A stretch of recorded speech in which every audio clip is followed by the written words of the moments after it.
الحمد لله نحمده ونستعينه ونستغفره ونؤمن به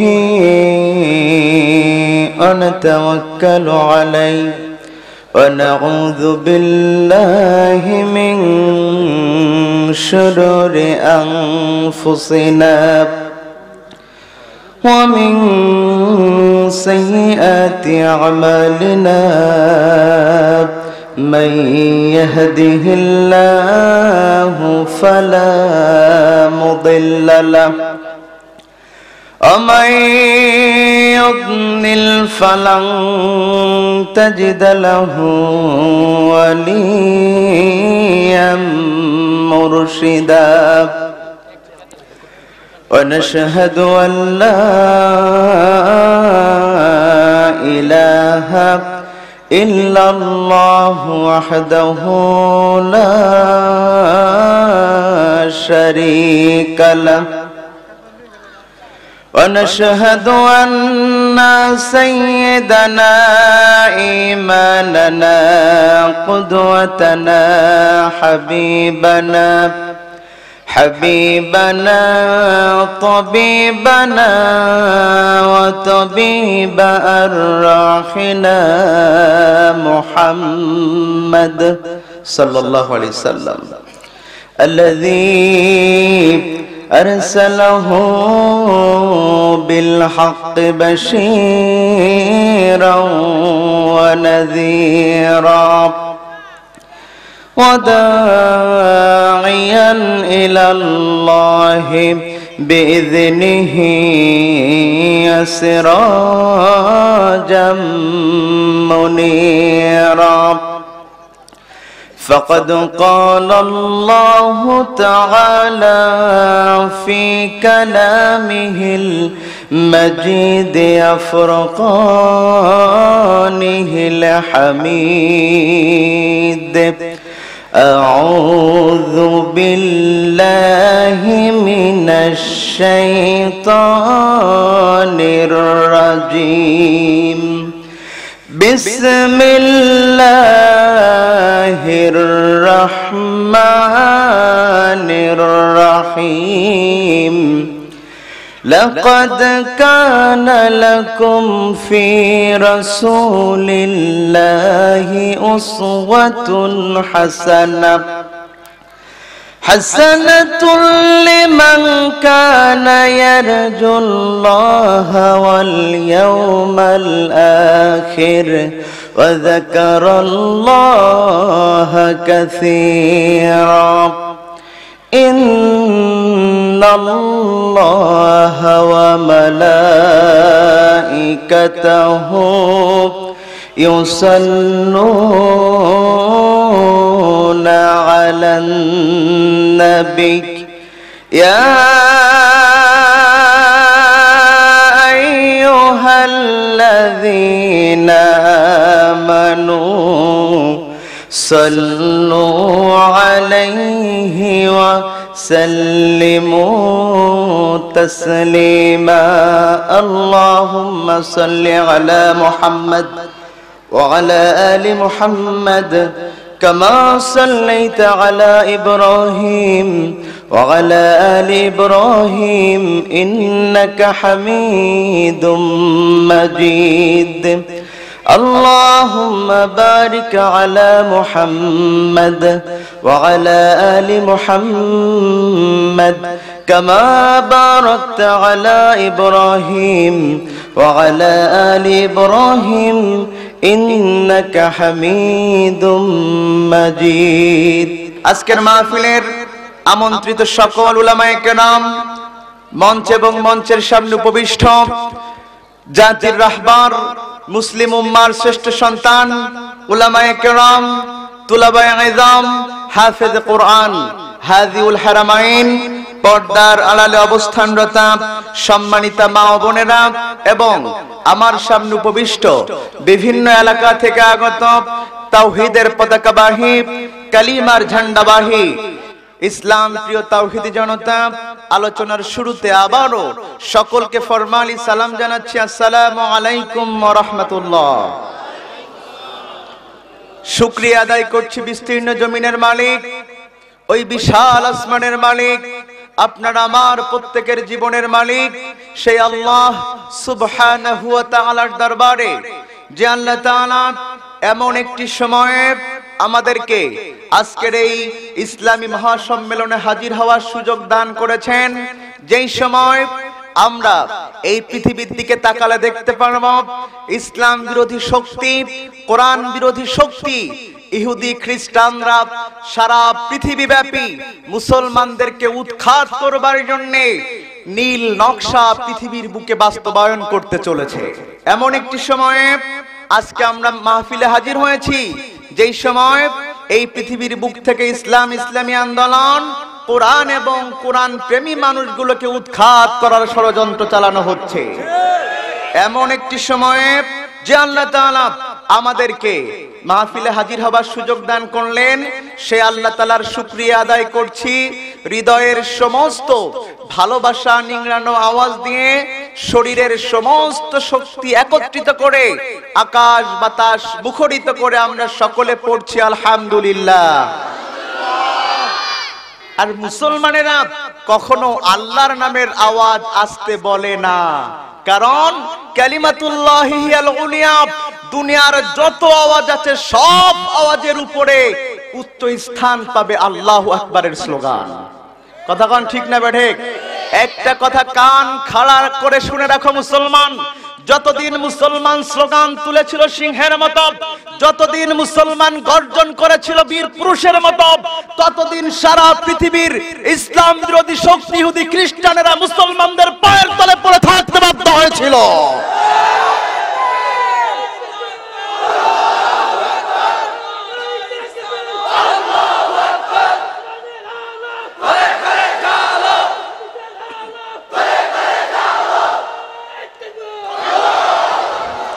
আজ যখন মানুষ সেই আওয়াজ ছেড়ে দিয়েছে, মুসলমানেরা যখন আর ন্যায়কে ন্যায়, অন্যায়কে অন্যায় বলতে সাহস পায় না, তখন আমরা দেখতে পাচ্ছি মুসলমানরা সংখ্যায় বেশি হবার পরেও সারা পৃথিবীর যেদিকেই তাকাবো সেদিকেই মুসলমানের শরীর থেকে রক্ত ঝরছে।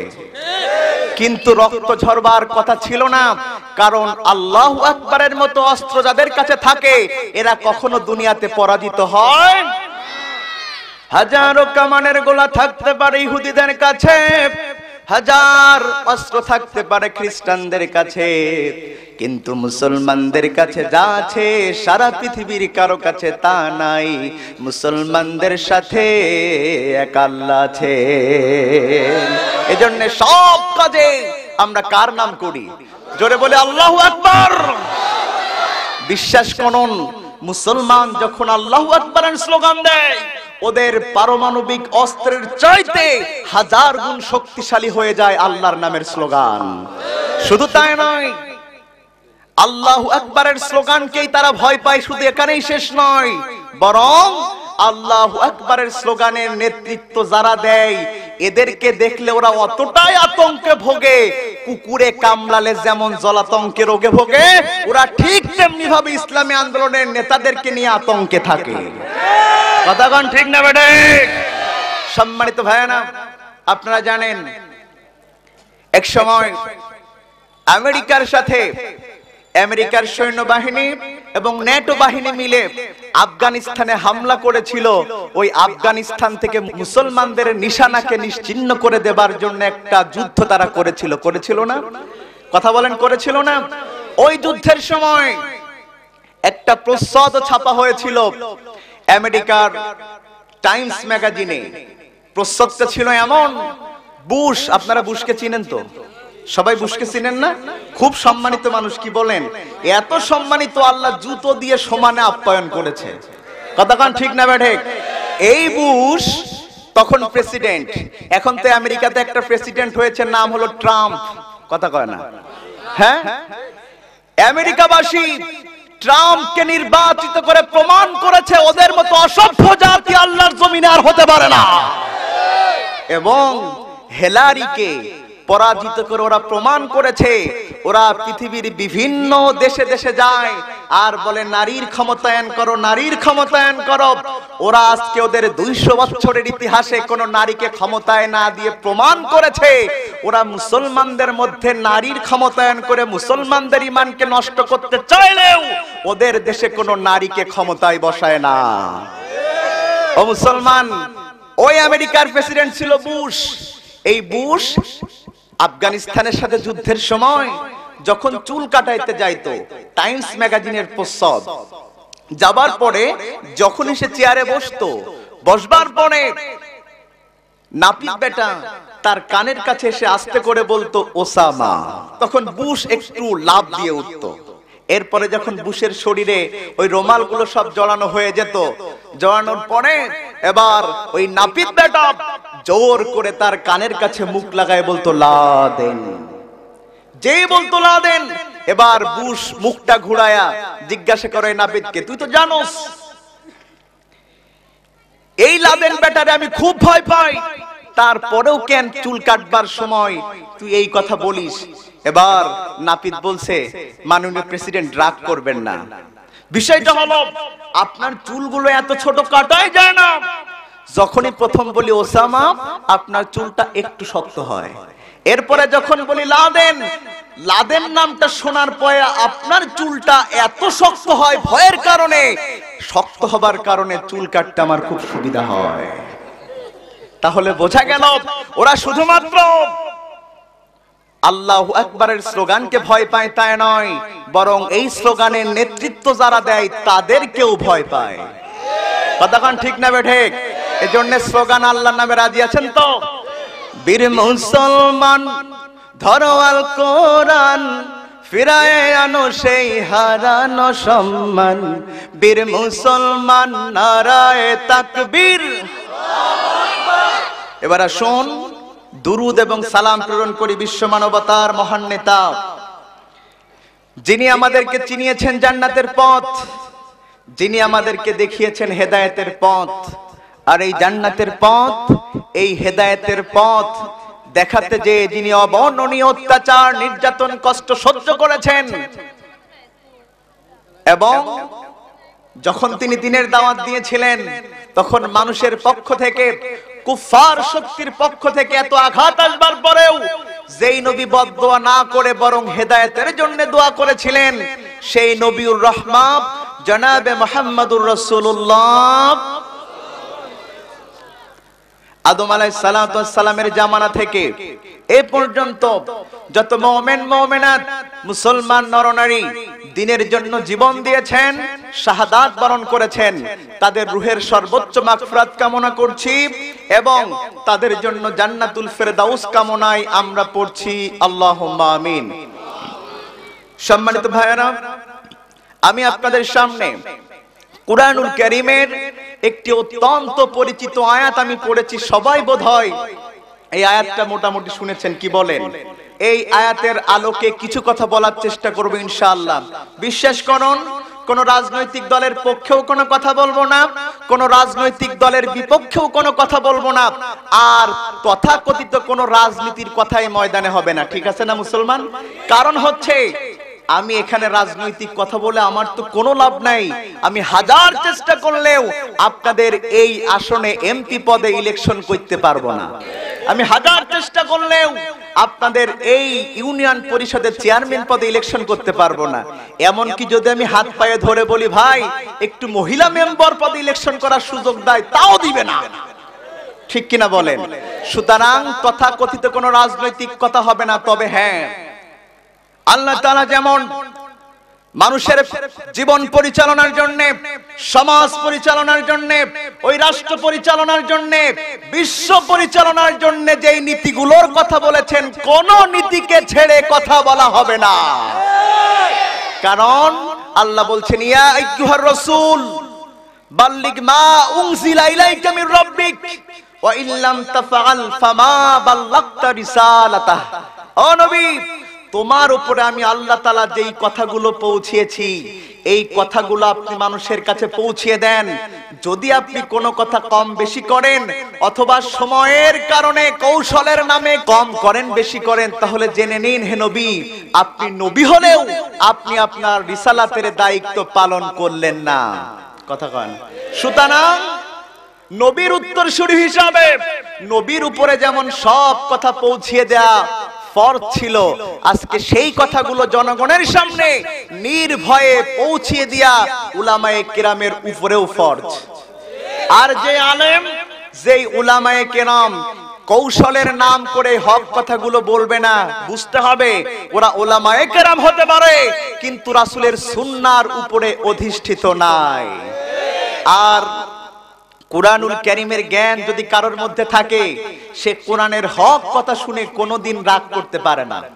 কারণ ইন্নামা ইয়াখশাল্লাহ মিন ইবাদিহিল উলামা, কারণ হচ্ছে কোরআনের জ্ঞান যার মধ্যে থাকে তারা আল্লাহকে ভয় করে। আল্লাহু আকবার। আর আল্লাহকে যারা ভয় করে, আল্লাহ বলছেন তারা হচ্ছে মুত্তাকি। আর যারা হচ্ছেন মুত্তাকি তারা হচ্ছেন আমি আল্লাহর কাছে সবচাইতে সম্মানিত। আল্লাহ তাআলা বলেন ইন্না আকরামাকুম ইনদাল্লাহি আতকাকুম।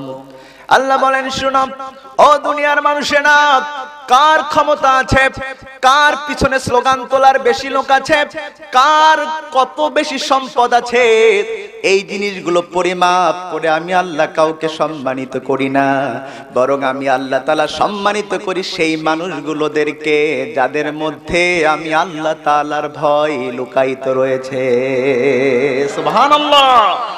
এরপরে আল্লাহ বললেন শুনো, একদিকে যেমন কোরআন পড়লে, কোরআন জানলে তাকওয়াবান হওয়া যায়, অন্যদিকে যারা কোরআন জানবে না, কোরআন মানবে না, আল্লাহ বলছেন ওই মানুষগুলো হচ্ছে আমার হেদায়েত থেকে নৈরাশ্যপ্রাপ্ত মানুষ।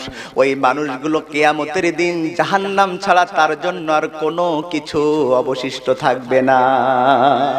আল্লাহ বলেন ও দুনিয়ার মানুষেরা, একটি প্রশ্ন আমি আপনাদের কাছে করতে চাই, নামাজ আগে ফরজ হয়েছে, রোজা আগে ফরজ হয়েছে, নাকি কোরআনের জ্ঞান অর্জন করা আগে ফরজ হয়েছে? সবাই বলেন। আপনি কোরআন খুলেন, কোরআন খুলবার পরে আপনি যখন কোরআন সম্পর্কে জ্ঞান অর্জন করবেন তখন আপনি জানতে পারবেন আল্লাহ তাআলা আসমান থেকে প্রথম যে ওহী নবী মুহাম্মদুর রাসূলুল্লাহ সাল্লাল্লাহু আলাইহি ওয়াসাল্লামের উপরে নাজিল করেছিলেন, সেই ওহীটা ছিল মানুষের উপরে জ্ঞান অর্জন ফরজ করবার ওহী। সুবহানাল্লাহ বলবেন না? আল্লাহ বলেন ইকরা বিসমি রাব্বিকাল্লাযী খালাক খালাকাল ইনসানা মিন আলাক ইকরা ওয়া রাব্বুকাল আকরাম الذي علم بالقلم علم الإنسان ما لم يعلم। আল্লাহু আকবার।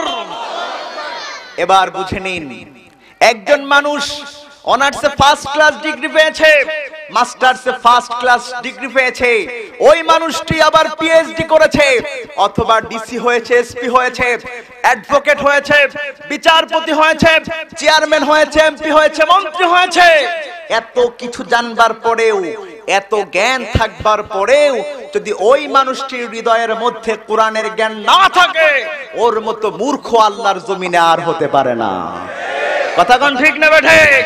কোরআনের জ্ঞান যার মধ্যে নাই, সে কখনো আল্লাহর কাছে প্রিয় হতে পারে না। আর যেই সমাজে কোরআনের জ্ঞান ওয়ালা মানুষগুলো সমাজ চালায় না, সেই সমাজ কখনো শান্তির সমাজ হতে পারে না।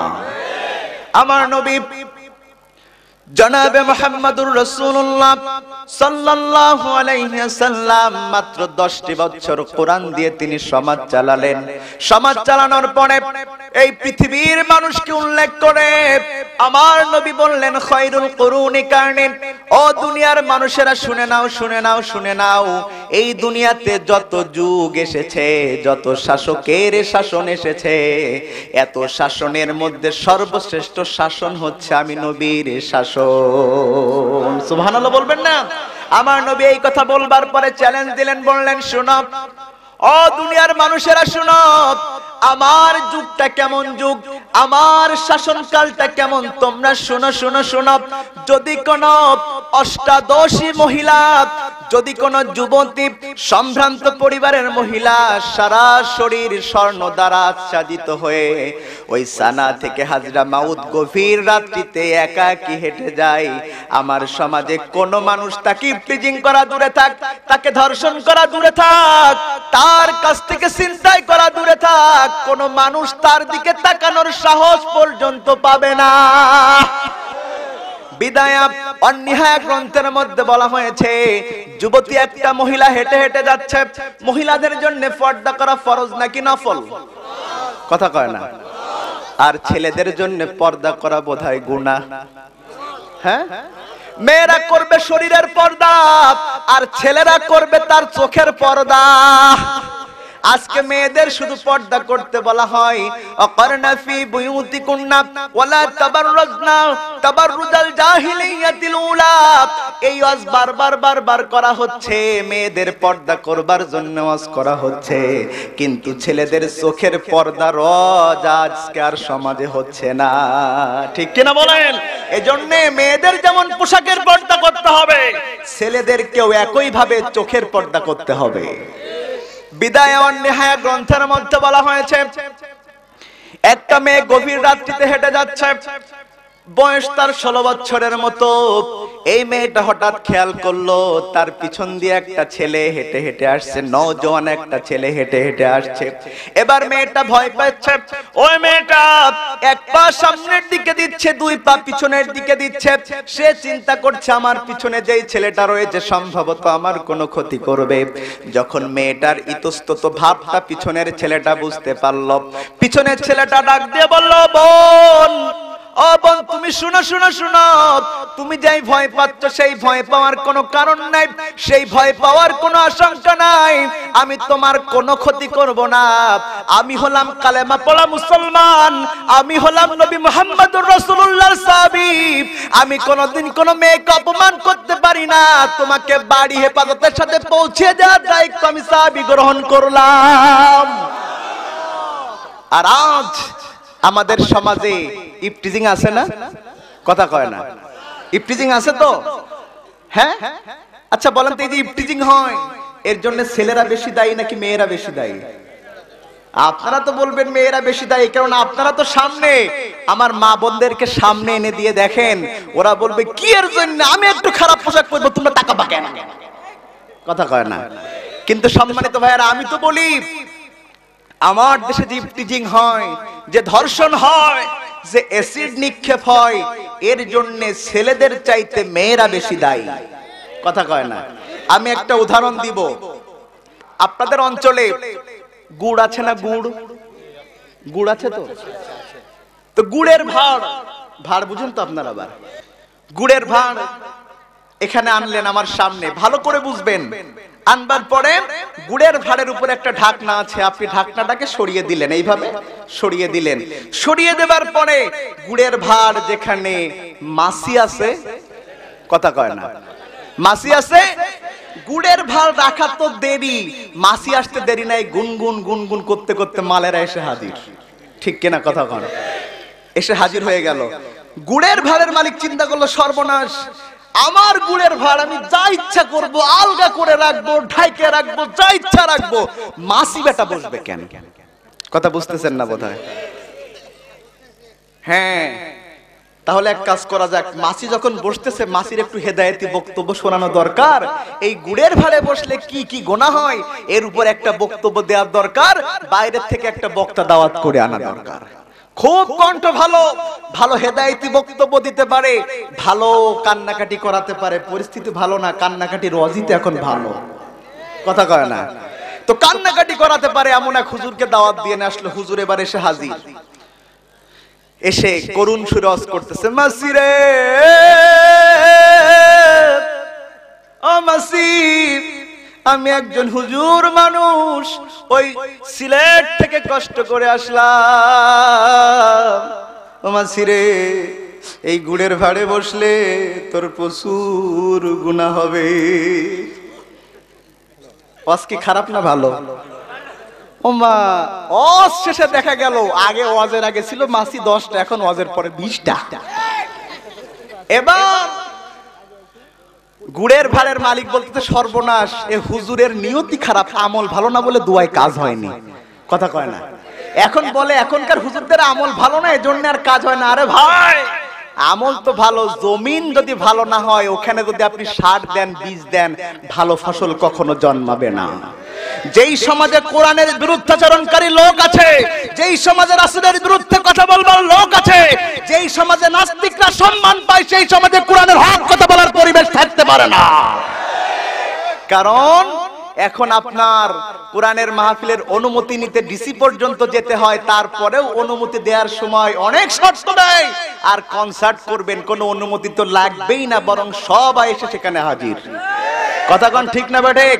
যারা কোরআনুল কারীমের মাহফিলে 144 ধারা দেয়, আল্লাহ তাআলা কিয়ামতের দিন জান্নাতের উপরে এদের 144 ধারা জারি করবেন।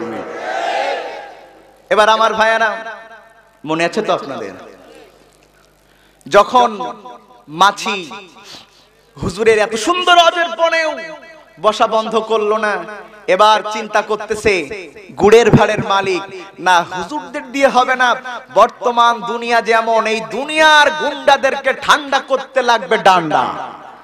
আর ডান্ডা লাগলে পুলিশ ভাইদেরকে দাওয়াত দিয়ে নিয়ে এসছে যে হুজুরের ওয়াজে যখন কাজ হয়নি, আপনি ডান্ডা দিয়ে সোজা করবেন।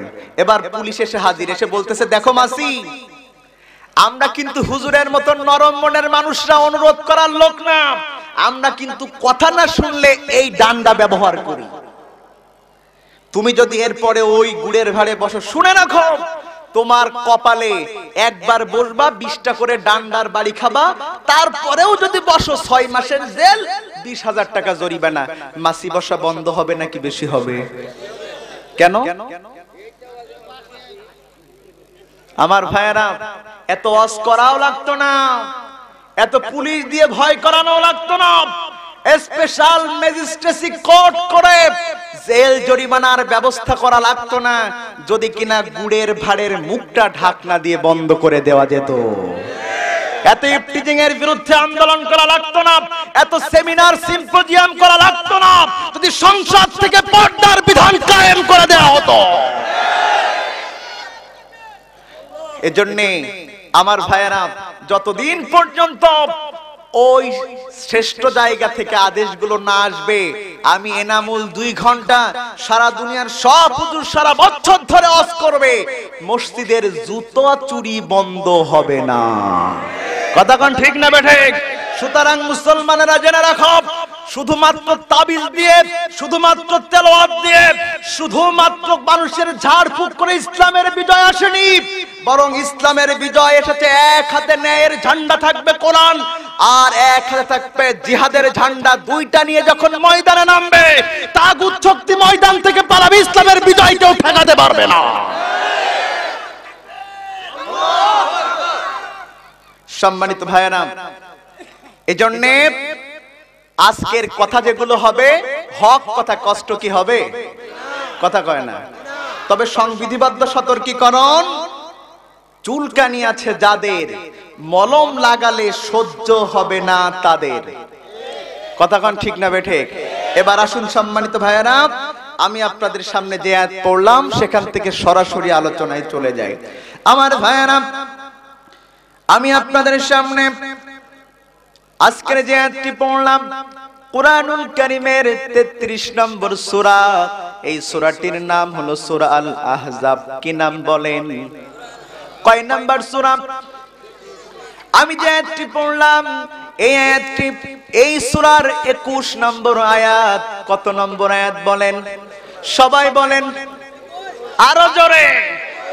21 নম্বর। এই সূরাটি হিজরতের পরে নাজিল হয়েছে বলে তাফসীরের ভাষায় সূরাটিকে বলা হয় মাদানী সূরা। এই সূরাটি কুরআনুল কারীমের যে সূরাগুলো আল্লাহ নাজিল করেছিলেন পর্যায়ক্রমের দিক থেকে 90 নম্বর সূরা। সম্মানিত ভাইয়েরা, ক্রমিক সংখ্যার দিক থেকে 33, কিন্তু পর্যায়ক্রমের দিক থেকে 90। আমি যেই সূরাটি পড়লাম আপনাদের সামনে আহজাব, এই সূরাটি যেই সময় নাজিল হয়েছিল ওই সময় মুসলমানদের অবস্থা ছিল যেমন, আজ সারা পৃথিবীতে মুসলমানদের অবস্থা হলো তেমন। কথা কয় না? মুসলমানদের অবস্থা তেমন। সেই সময় উহুদ যুদ্ধের পরে সারা পৃথিবীর ইসলাম বিরোধী শক্তি, সারা পৃথিবীর সেরা সেরা 25টি গোত্র একত্রিত হয়ে এবং মক্কার কুফফার শক্তিরা একত্রিত হয়ে তারা সবাই মিলে সিদ্ধান্ত নিলেও উহুদে যখন মুসলমানদের পরাজয় হয়েছে, যদি এখন একটা পাল্টা আক্রমণ করা যায় তাহলে এই পৃথিবীর বুকে আর মুসলমান থাকবে না। কিন্তু আপনারা বলুন, এই পৃথিবীর 25টা গোত্র কেন, যদি সবাই মিলে চেষ্টাও করে তারপরেও কোরআন থাকবে, কেউ উৎখাত করতে পারবে না। কথা কোন ঠিক না বেঠে? সেই সময় ভালো করে বুঝবেন আজকের আলোচনাটা মুসলমান। সেই সময় আল্লাহর রাসূলের পিছনে নামাজ পড়তো, আল্লাহর রাসূলের পিছনে নামাজ পড়বার জন্য, আল্লাহর রাসূলের সোজাসুজি দাঁড়াবার জন্য মুয়াজ্জিন সাহেব সাধারণত দাঁড়ায় ইমাম সাহেবের পিছনে। কি বলেন? কিছু মুসলমান ছিল, তারা ওই মুয়াজ্জিনকে কনুই দিয়ে গুতা মেরে সেখান থেকে সরাইয়ে দিয়ে তারা সেখানে দাঁড়াতো, নামাজের সময় আল্লাহ রাসূলকে মানতো। ওরা আবার তলে তলে মক্কার কাফেরদের কাছ থেকে যে বলতো, তোমরা মদিনায় আক্রমণ করো, আমরা তোমাদের সাথে আছি। কথা কয় না? বর্তমান সময়েও এই মুসলমানদের দুর্দিনে কিছু টুপিওয়ালা দাড়িওয়ালা মুখের সামনে মানুষের সামনে ইসলামের পক্ষের কথাও বললে তলে তলে বাতিলদেরকে সাপোর্ট দেয়। কথা কোন ঠিক না বেঠিক? এরা আল্লাহর কাছেও ভালো থাকবার চেষ্টা করে, আবার কাফেরদের কাছেও ভালো থাকবার চেষ্টা করে। এদেরকে টাটকা মুনাফিক বলা যেতে পারে, এর জন্য কোনো দলিল লাগবে না। কথা বলেন ঠিক না বেঠিক? এবার আসুন মুসলমান, আজকে সেই সময়কার সাথে একটু মিলান। আজকে একই ভাবে মিয়ানমারের দিকে তাকান, একই ভাবে আপনি তাকান ফিলিস্তিনের দিকে, একই ভাবে তাকান আপনি কাশ্মীরের দিকে, দেখতে পারবেন সারা পৃথিবীর ইসলাম বিরোধী শক্তিগুলা আজকে মুসলিম দেশগুলোকে নিশ্চিহ্ন করার পায় তারা চালাচ্ছে। এবং তারা এটা করতে যে জাতিসংঘ, আমি তো বলি এটা জাতিসংঘ নয়, এটা হলো মুসলিম নির্মূল সংঘ। এরা ওদের ছদ্মবরণে, ওদের তলে তলে ওদেরকে সমর্থন যুগিয়ে ওরা মুখে মুখে উপরে বলে যে মারা যাবে না, আর তল দিয়ে বলে মেরে শেষ করে দাও। কথা বলেন ঠিক না বেঠিক? আজকে মুসলমানদেরকে মারা হচ্ছে মিয়ানমারে, এই মুসলমান মার খাচ্ছে। এই মার দেখে যদি আপনি আমি বাংলাদেশ থেকে কষ্ট বোধ না করি, খারাপ যদি আমাদের না লাগে, বুঝতে হবে আমাদের মধ্যে ঈমান অবশিষ্ট নাই। কথা বলেন ঠিক না বেঠিক? ও মুসলমানেরা, আলোচনার শুরুতে আজকে মুসলমানদের অবস্থা একটু আপনাদের সামনে উল্লেখ করতে চাই। আমার ভাইয়েরা, ওই যে মিয়ানমারে 18 বছরের একটা মেয়ে, নাম তার উবাইদা। এই মেয়েটা অত্যন্ত সুন্দরী, ওই রাখাইন গোত্রের মুসলিম মেয়ে, সে ওই এলাকার সবচাইতে সুন্দরী মেয়ে।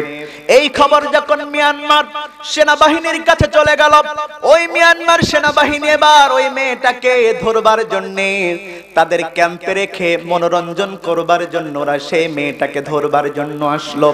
ওরা যখন ধরবার জন্য আসলো, ওই মেয়েটা বুঝতে পেরে এবার বাড়ি থেকে যখন পালালো, আমার ভাইয়েরা বাড়ি থেকে পালাবার পরে ওদের তো যাবার কোনো জায়গা নয়। একদিকে হলো নাফ নদী, আর একদিকে হলো মিয়ানমার সেনাবাহিনী।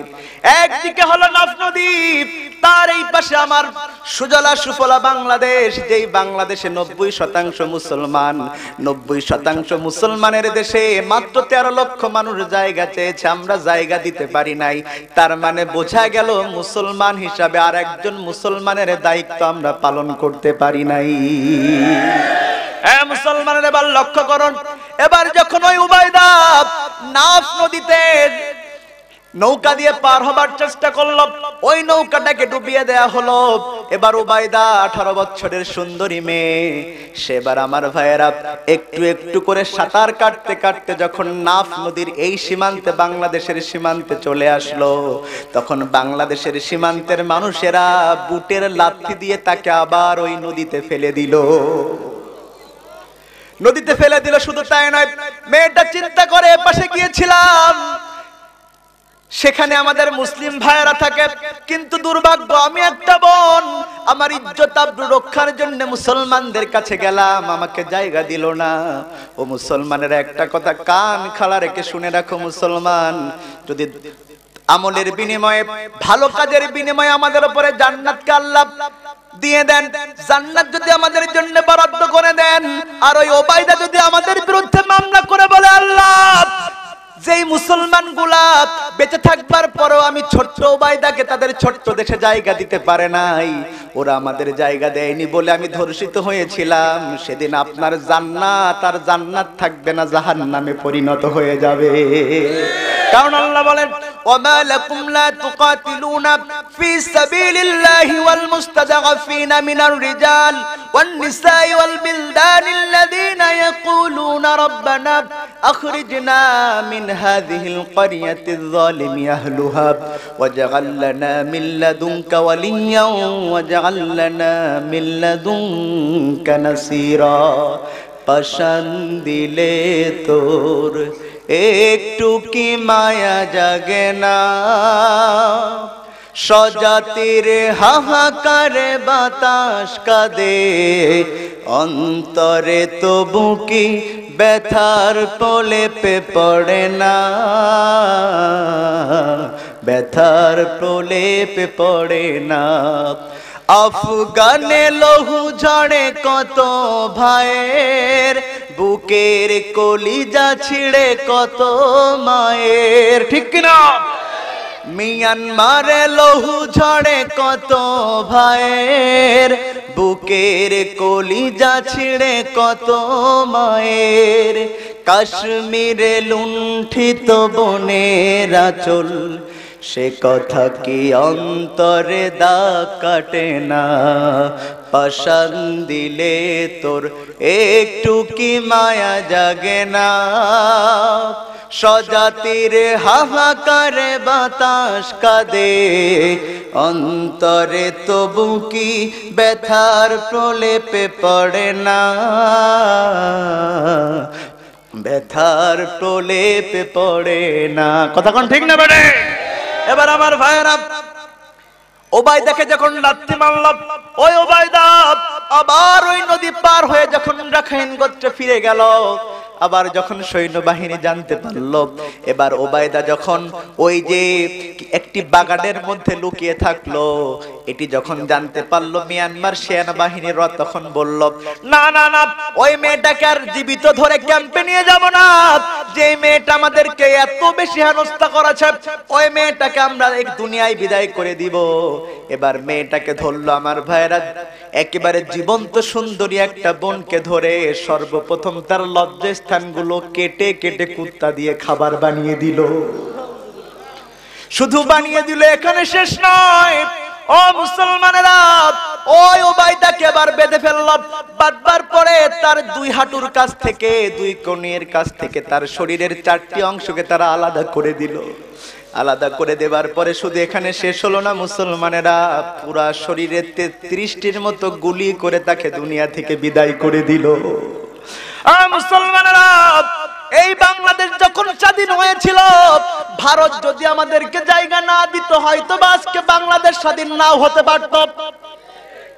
ও মুসলমানেরা, সেই দিকে তাকিয়েও যদি খেয়াল করতাম, আজকে মুসলমানেরা মার খায় যদি আপনি আমি তাদেরকে জায়গা না দেই, সহযোগিতা না করি, তাহলে বুঝতে হবে আমাদের মতো আস্থা বেঈমান আর এই পৃথিবীতে খুঁজে পাওয়া যাবে না।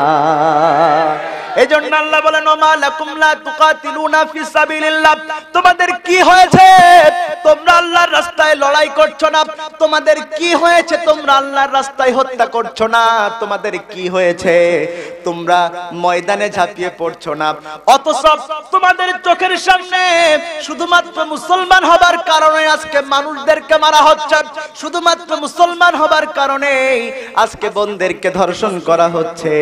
আমার ভাইয়েরা, যদি এই সময় আমরা বসে থাকি, কোন রকম প্রতিবাদ না করি, জেনে রাখুন, জেনে রাখুন, জেনে রাখুন, কিয়ামতের দিন আসামির কাঠগড়ায় আপনাকে আমাকে দাঁড়ানোই লাগবে, কোনো সন্দেহ নাই।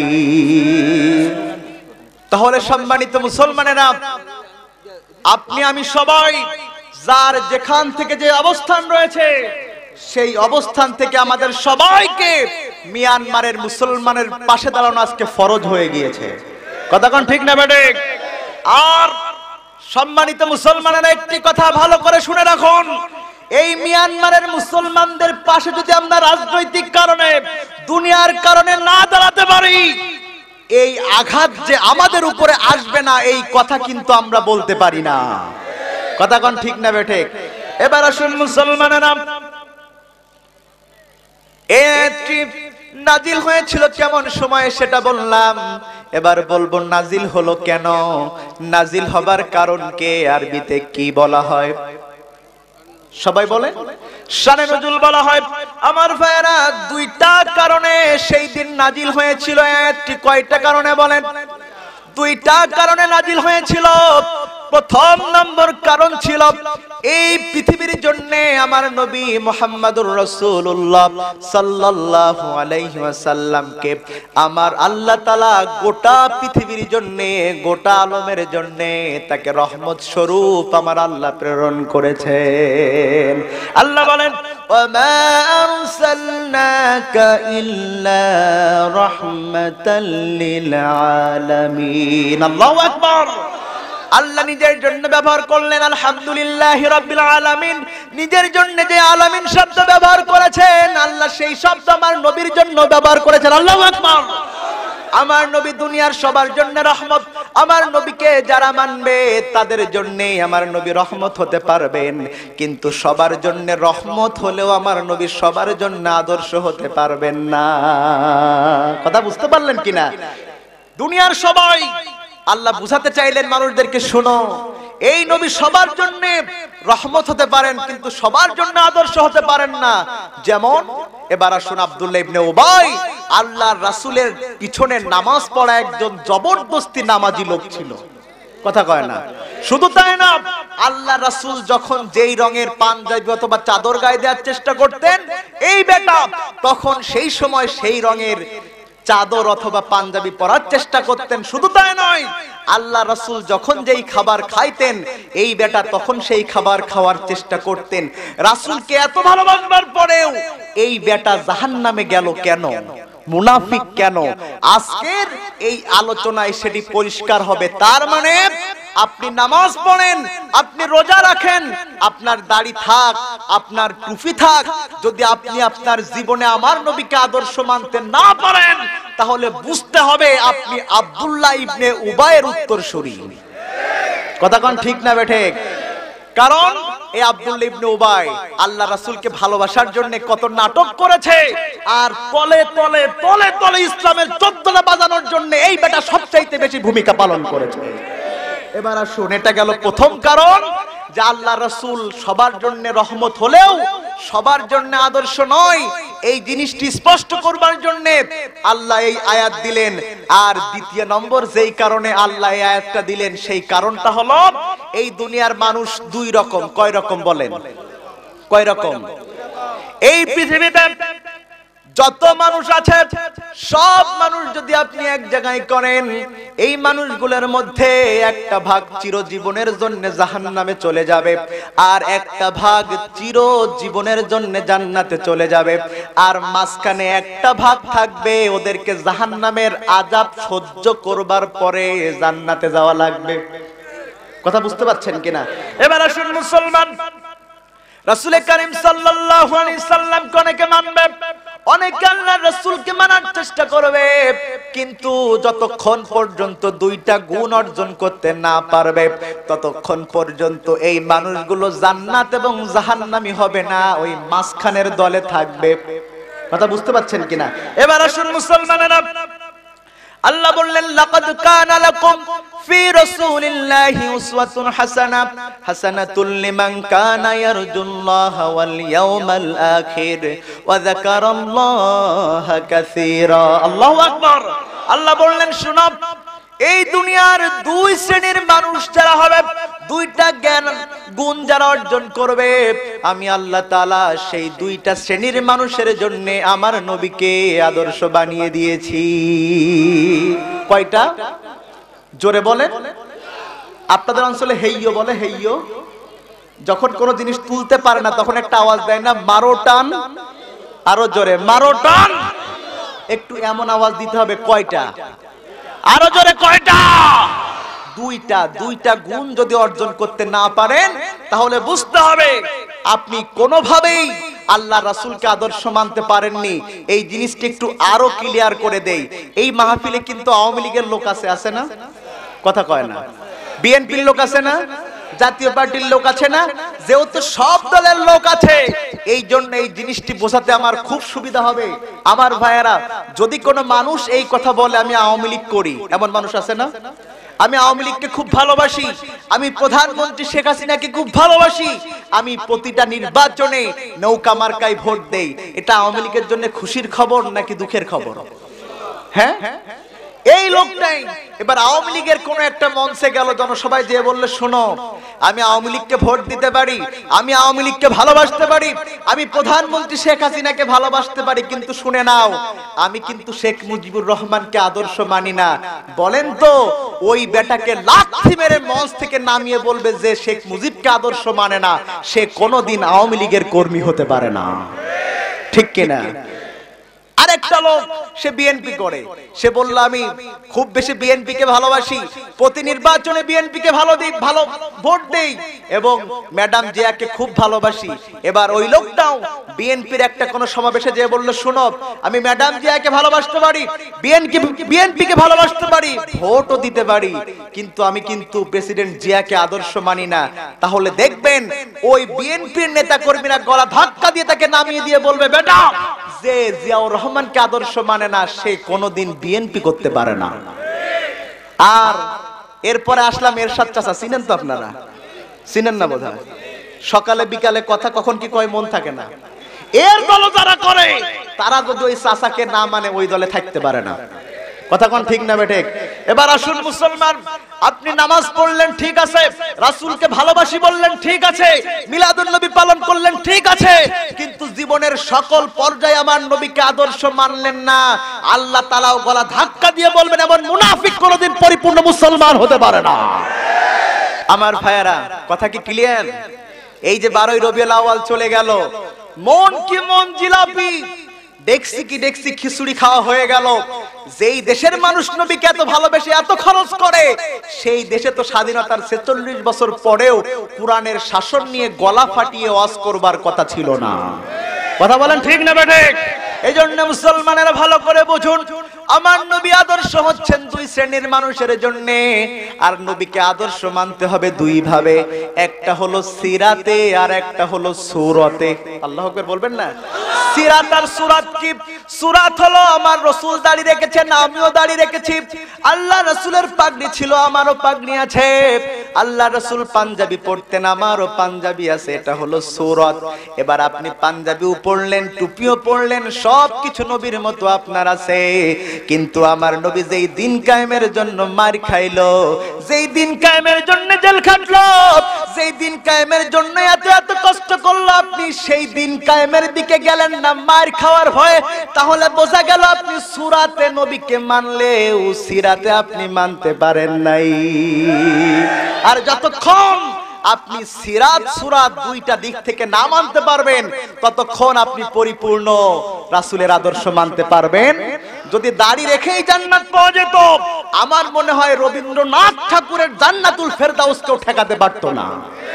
যদি পাগড়ি রাখলেই জান্নাত পাওয়া যেত, তাহলে কোনোভাবেই মনমোহন সিং এর পাগড়ির যা বহর, ওর জান্নাতুন নাঈম কেউ ঠেকাতে পারতো না।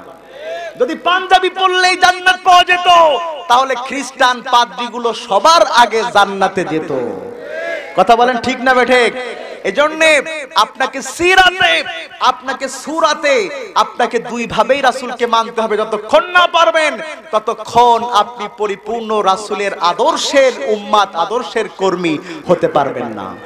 এবার আল্লাহ বলেন, লাকাদ কানা লাকুম ফি রাসূলিল্লাহি উসওয়াতুন হাসানাহ, মুহাম্মদ মুস্তাফা আমার উসওয়ায়ে হাসানাহ, রাতের আধারে যেন চাঁদ মধু জোছনা ও রাতের আধারে যেন চাঁদ মধু জোছনা তমাম মখলুকাতের জন্য তুমি যে রহমত নেতায়ানন্য তোমারি পথে যায় তোমারি পথে যাই দুঃখ ব্যথা বেদনা ও রাতের আধারে যেন চাঁদ মধু জোছনা। আল্লাহু আকবার। আপনাদের কি বিশ্বাস হয় যে আমার নবীর চেহারা চাঁদের চাইতে সুন্দর ছিল? বিশ্বাস হয় আপনাদের? আমার ভাইয়েরা, মুখতাসারুস সিরা একটি বিখ্যাত সিরাত গ্রন্থের নাম। এই সিরাত গ্রন্থটা লিখেছেন শায়খ আব্দুল্লাহ রাহিমাহুল্লাহ। তিনি এই গ্রন্থের মধ্যে 15 এবং 16 নম্বর পৃষ্ঠাতে আমার নবীর চেহারার বর্ণনা দিতে যেয়ে বলেন, আবার এই ঘটনাটা বর্তমান সময়ের সর্বশ্রেষ্ঠ সিরাত গ্রন্থ রাহিকুল মাকতুমে সফিউদ্দিন মুবারকপুরী রাহিমাহুল্লাহ তিনি ওই একই ঘটনা তার সিরাত গ্রন্থ রাহিকুল মাকতুমের মধ্যে 78 নম্বর পৃষ্ঠাতে তিনি উল্লেখ করেছেন। তিনি বলেন, একবার মক্কা মুআজ্জামাতে একেবারে খুব বেশি পরিমাণ দুর্ভিক্ষ দেখা দিল। আসমান থেকে কোনো বৃষ্টি হচ্ছিল না, জমিন থেকে কোনো ফসল হচ্ছিল না। এই খবর যখন আমাদের কানে আসলো, ইবনে আসাকির জুলহামা ইবনে আরাফাতা থেকে বর্ণনা করে তিনি বলেন, এই খবর যখন আমাদের কানে আসলো, মক্কার মানুষ অনেক কষ্টের মধ্যে রয়েছে, দুর্ভিক্ষের মধ্যে রয়েছে। এই খবরটা শুনবার পরে আমরা বাইরের দেশের লোকেরা অনেক খাবার এক জায়গায় করে সেই খাবারগুলো নিয়ে যখন মক্কার দিকে আসতে থাকলাম, আমার ভাইয়েরা, আমাদের দেশে বিভিন্ন সময় বিভিন্ন জায়গায় যে বিভিন্ন বন্যা হয়, জলোচ্ছ্বাস হয়, তখন দেখবেন এক জায়গা থেকে মানুষেরা কাপড় চোপড় বিভিন্ন ত্রাণ সামগ্রী নিয়ে ওই দুর্ঘটনা প্রবণ এলাকাতে যে মানুষদেরকে সহযোগিতা করে। কথা কোন ঠিক না বেঠে? আমার ভাইয়েরা, ওরাও একই ভাবে যখন ওই জিনিসগুলো নিয়ে সেখানে হাজির হলো, খাবারগুলো নিয়ে হাজির হলো, যাবার পরে ওরা শুনতে পারলো, ওরা জানতে পারলো আজকে মক্কার লোকেরা সিদ্ধান্ত নিয়েছে তারা সবাই মিলে মক্কাতে যে 360টা মূর্তি রয়েছে সেই মূর্তির সামনে হাত তুলে দোয়া করবে যেন মূর্তি ওই সময় মানুষদেরকে দুর্ভিক্ষ থেকে বাঁচায়। আপনারা বলেন, কিয়ামত পর্যন্ত যদি কোনো মানুষ মূর্তির সামনে হাত জোড় করে চায়, ওই মূর্তি কি কোনোদিন বৃষ্টি দিতে পারবে নাকি? কোনোদিন পারবে না। আমার ভাইয়েরা, এই মূর্তির তো বৃষ্টি দেয়া দূরে থাক, তার মুখে যদি একটা মাছি বসে, সেই মাছি সরানোর ক্ষমতাও কিন্তু ওই মূর্তির নাই। কথা বলেন ঠিক না ঠিক? আমার ভাইয়েরা, বুখারীর বর্ণনা, রাসূল করিম সাল্লাল্লাহু আলাইহি সাল্লাম একদিন সাহাবাদেরকে নিয়ে বসে আছেন। হঠাৎ করে একটা কাফের তার হাতে করে একটা ভাঙ্গা মূর্তি নিয়ে রাসূলের দরবারে এসে হাজির হলেন। আল্লাহ রাসূল বললেন, সর্বনাশ, তুমি একজন মুশরিক হয়ে, তুমি একজন মূর্তি পূজারী হয়ে কিভাবে তোমার খোদার ঠ্যাংটা ভাঙা, তোমার খোদার পাটা ভেঙে কিভাবে তুমি আমার কাছে আসতে পারলা? তোমার কি খারাপ লাগলো না? এবার ওই লোকটা বলতেছে, ও মুহাম্মদ, তুমি শোনো, আমি কিন্তু ভাঙ্গা মূর্তিটা নিয়ে তোমার কাছে এসেছি অন্য কোনো কারণে নয়। কারণ এই মূর্তিটা নিয়ে যখন আমি বের হয়েছিলাম তখন এই মূর্তির কোনো পা ভাঙ্গা ছিল না। এমন একটা ঘটনা ঘটেছে, তার পাটা ভেঙেছে, আর তার পা ভাঙার কারণে আমার হুঁশ ফিরেছে। এই মূর্তি আমার জন্য কিছু দিতে পারে না, বরং দিতে পারবেন তিনি, এই মূর্তির মালিক যিনি। কথা কোন ঠিক না বেটে? আল্লাহ রাসূল বললেন, কেন, তোমার কি হয়েছিল? এবার বলছে, রাসূলুল্লাহ, ইয়া হাবিবাল্লাহ, যখন এই মূর্তি নিয়ে আমি বের হলাম, বের হবার পরে হঠাৎ করে এই মূর্তিটাকে আমি সব সময় আমার কাছে রাখতাম, কারণ আমি ভাবতাম এই মূর্তিটা আমার ভালো করতে পারবে, এই মূর্তিটা আমার সমস্ত খারাপ কাজ থেকে, সমস্ত যত দুর্ঘটনা আমার জীবনে ঘটবে সকল অবস্থায় আমাকে হেফাজত করবে, এটাকে মনে করে তাকে আমি সব সময় কাছে কাছে রাখতাম। এবার আজকে যখন আমি ওই একই নিয়তে মূর্তিটা নিয়ে বের হয়েছিলাম, বের হবার পরে আমি তো অবাক হয়ে গিয়েছি, আমার প্রচন্ড পরিমাণে প্রস্রাব লাগলো। চিন্তা করলাম, খোদাকে নিয়ে কিভাবে প্রস্রাব করি, এটা তো মানায় না। কথা কোন ঠিক কিনা? খোদারে নিয়ে কি প্রস্তাব করা যায়? এবার আমার ভাইয়েরা, সে বলতেছে এবার আমি চিন্তা করলাম কি করা যায়, কি করা যায়। এবার সেটাকে আমি একটু উঁচু জায়গাতে রাখলাম। উঁচু জায়গাতে রাখবার পরে এবার আমি যখন প্রস্তাব করতে লাগলাম, তখন দেখলাম আমার পিছনে প্রস্তাব করার ছড়াত ছড়াত করে আওয়াজ হচ্ছে। আমি চিন্তা করলাম আমার খোদা তো প্রস্তাব ফিরে না, পিছনে প্রস্তাবটা ফিরে কে? তখনকার মূর্তিগুলো কিন্তু মাটি দিয়ে তৈরি হতো না, পাথর দিয়ে তৈরি হতো। আর যখনই ওখানে একটা মূর্তি রাখলো উঁচু জায়গাতে, পাশ দিয়ে যাচ্ছিল একটা কুত্তা। কুত্তারা সব সময় উঁচু জায়গা দেখেই কিন্তু স্প্রে করে, কথা কয় না? ও যখন একটা পা উঁচু করে স্প্রে করছে, কুত্তার অভ্যাস হলো দাঁড়িয়ে প্রস্রাব করবে আর একটা পা একটু উপরের দিকে দিয়ে প্রস্রাব করবে, কথা কয় না? সর্বনাশ! কুত্তাও জানে পুরোপুরি দাঁড়িয়ে প্রস্রাব করা উচিত না, তাই একটা পা উঁচু করে দেয়। আর মানুষ জানে না, ও দাঁড়িয়ে মুসলমান হবার পরেও স্প্রে করে, কথা কোন ঠিক কিনা?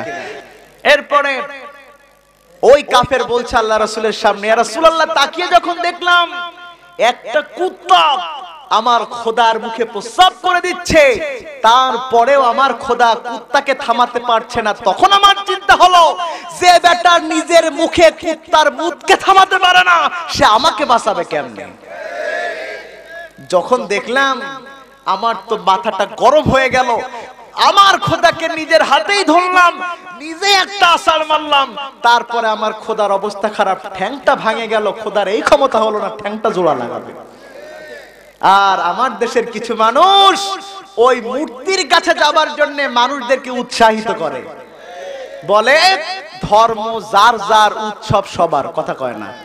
যারা বলবে ধর্ম যার যার, উৎসব সবার, এটা রাজনৈতিক স্লোগান হতে পারে, কিন্তু যদি কোনো মুমিন মুসলমান এই কথা মন থেকে বলে, তার ঈমান থাকবে না। যারা রাজনৈতিক কারণে এই কথাগুলো বলে, আমি মাঝে মধ্যে এদেরকে নিয়ে একটা উদাহরণ দিয়ে একটু দেব ভাই। ইমাম সাহেব আলোচনা করতেছেন খুব সুন্দর করে। প্রিয় ভাইরা আমার, কুরবানি করা খুব একটা সওয়াবের কাজ। যদি কেউ কুরবানি করে তাহলে আল্লাহ তার অতীত জীবনের সব গুনাহ খাতা মাফ করে দেয়। এই ওয়াজ শুনছিল একটা চোর, চোরটার তো মন গলে গেছে, আহা কুরবানি করা এত সওয়াব, আমি চোর বেটা আগে জানতাম না, এত বড় সওয়াবের কাম ছেড়ে যায় কেমনে, এবারের আমার কুরবানি করাই লাগবে। কিন্তু চিন্তা করতে সর্বনাশ, কুরবানি করবার মতো গরু তো আমার নাই। ও তখন চিন্তা করছে জীবনের পুরনো পেশা যা আছে সেটা দিয়ে চালাবো, গরু একটা চুরি করব, তারপরে কুরবানি করব।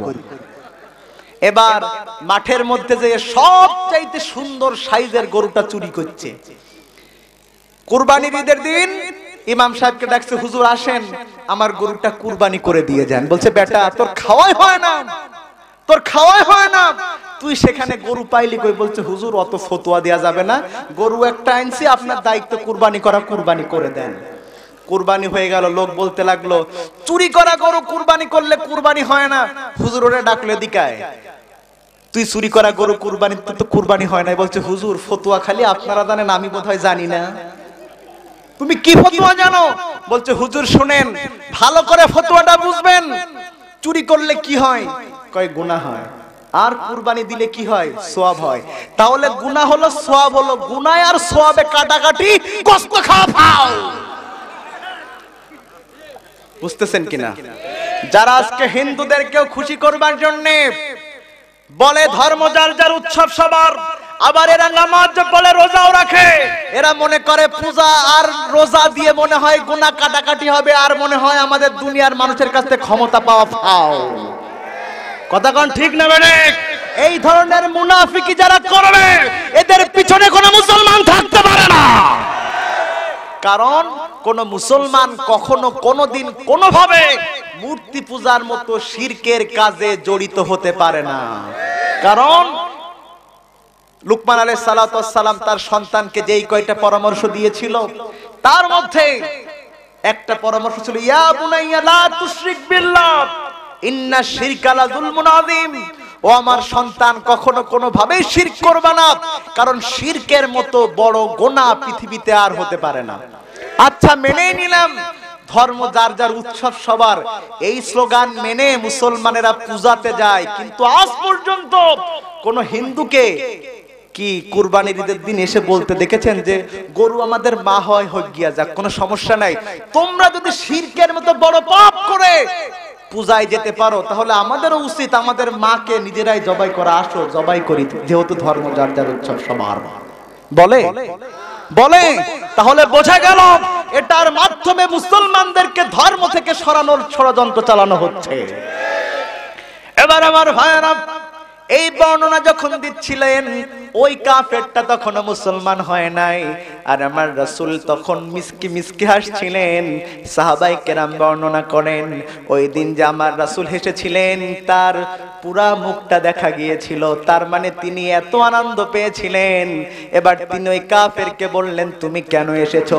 সে বলছে ইয়া রাসূলুল্লাহ, ইয়া হাবিবাল্লাহ, এই জ্ঞান আমার মধ্যে এসেছে কোন মূর্তি আমার জন্য কিছু করতে পারে না, এই জন্য আমি মূর্তিকে ছেড়ে দিয়ে মূর্তির মালিকের কাছে কালেমা পড়বার জন্য হাজির হয়েছি। ও নবী, আমি আর কাফের থাকতে চাই না, আপনি দয়া করে পড়িয়ে দেন লা ইলাহা ইল্লাল্লাহু মুহাম্মাদুর রাসূলুল্লাহ সাল্লাল্লাহু আলাইহি সাল্লাম। এবার মনে আছে তো ইবনে আসাকিরের কথা? কাফেররা গেল, সবাই মিলে মূর্তির সামনে দাঁড়িয়ে দোয়া করবে যেন মূর্তি দুর্ভিক্ষকে কমায় দেয়। এই চিন্তা করে যখন সবাই হাত তোলার জন্য হাজির হচ্ছে, ওই সময় ওই মোনাজাতে নেতৃত্ব দিবে আবু তালেব, রাসূলের চাচা। এবার তিনি হেঁটে আসতেছেন, তার হাতে তার কনিষ্ঠ আঙ্গুলটা ধরে আসতেছে 8 বছরের একটা ছেলে। ইবনে আসাকির বলছে যখন ওই 8 বছরের ছেলেটা আবু তালেবের সাথে হেঁটে হেঁটে আসছিল ওই কাবা শরীফের চত্বরে, তখন যারা আমরা বাইরের লোক ওই ছেলেটাকে আগে দেখি নাই, আমাদের মনে হচ্ছিল কোন মানুষ হেঁটে আসছে না, বরং আসমান থেকে একটা চাঁদ একটু একটু করে আমাদের দিকে হেঁটে আসছে। আরো জোরে বলবেন না সুবহানাল্লাহ? ইবনে আসাকির বলেন আমাদের মনে হচ্ছিল মেঘ ভরা আকাশে সূর্যকে যেমন উজ্জ্বল দেখায়, পূর্ণিমার রাতে চাঁদটাকে যেমন উজ্জ্বল দেখায়, ওই 8 বছরের ছেলেটাকে তার চাইতে বেশি সুন্দর দেখাচ্ছিল।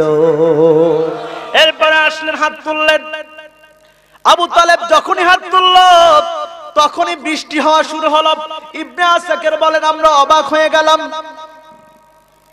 আকাশে কোনো মেঘ ছিল না, তারপরেও কিভাবে যখন তখন বৃষ্টি শুরু হলো। যখন এই প্রশ্ন আমরা করলাম আবু তালেবের কাছে, আবু তালেব বলল শোনো, আমাদের হাত তোলার বরকতে বৃষ্টি আসে নাই, বরং বৃষ্টিটা এসেছে আমার ভাতিজা মুহাম্মাদের চেহারার বরকতে। আরব দেশের মায়া মিনার কোলে এলো চাঁদ, চাঁদের নামটি রেখে দিলেন আল্লাহ মুহাম্মদ। আল্লাহু আকবার বলবেন না?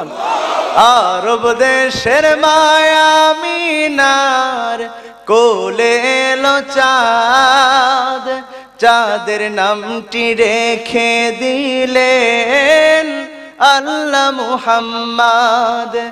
সেই মুহাম্মদ বড় হয়ে দিনের পথে দাওয়াত দিয়ে জুলুম অত্যাচারকে তিনি করিলেন নির্মূল। চাঁদের চেয়ে সুন্দর আমার প্যারা রাসূল, তার রূপেতে ধন্য হলো নিখিল মানবকুল, তার রূপেতে ধন্য হলো নিখিল মানবকুল। আল্লাহু আকবার। তাহলে বোঝা গেল চেহারার দিক থেকে আমার নবীর চাইতে সুন্দর আর কেউ ছিলেন। এবার আল্লাহ বললেন শুনো, লাকাদ কানা লাকুম ফি রাসূলিল্লাহি উসওয়াতুন হাসানাহ, আমার নবী হচ্ছেন তোমার জন্য আদর্শ। তোমাদের জন্য আদর্শ। আমরা বললাম আল্লাহ এই আদর্শ মানবো কিভাবে? আল্লাহ বললেন শুনো, ওমা আতাকুমুর রাসূল ফাখুযুহু ওমা নাহাকুম আনহু ফান্তাহু। আমার নবী তোমাদেরকে যেই কাজ করতে বলেছেন সেই কাজ তোমরা করবা, আর যেই কাজ করতে নিষেধ করেছেন সেই কাজ তোমরা করবা না। এই কাজ করলে আমি আমার নবীকে আদর্শ মানা হয়ে যাবে। সুবহানাল্লাহ। এরপর আল্লাহ বললেন শুনো, কুল ইন কুনতুম তুহিব্বুনাল্লাহ ফাত্তাবিউনি ইউহিব্বুকুমুল্লাহ ওয়া ইয়াগফির লাকুম যুনুবাকুম আল্লাহু গফুরুর রহিম। রাসূল আমার ভালোবাসা, রাসূল আমার আলো আশা, রাসূল আমার প্রেম বিরহের মূল আলোচনা, রাসূল আমার কাজে কর্মের অনুপ্রেরণা। আল্লাহু আকবার।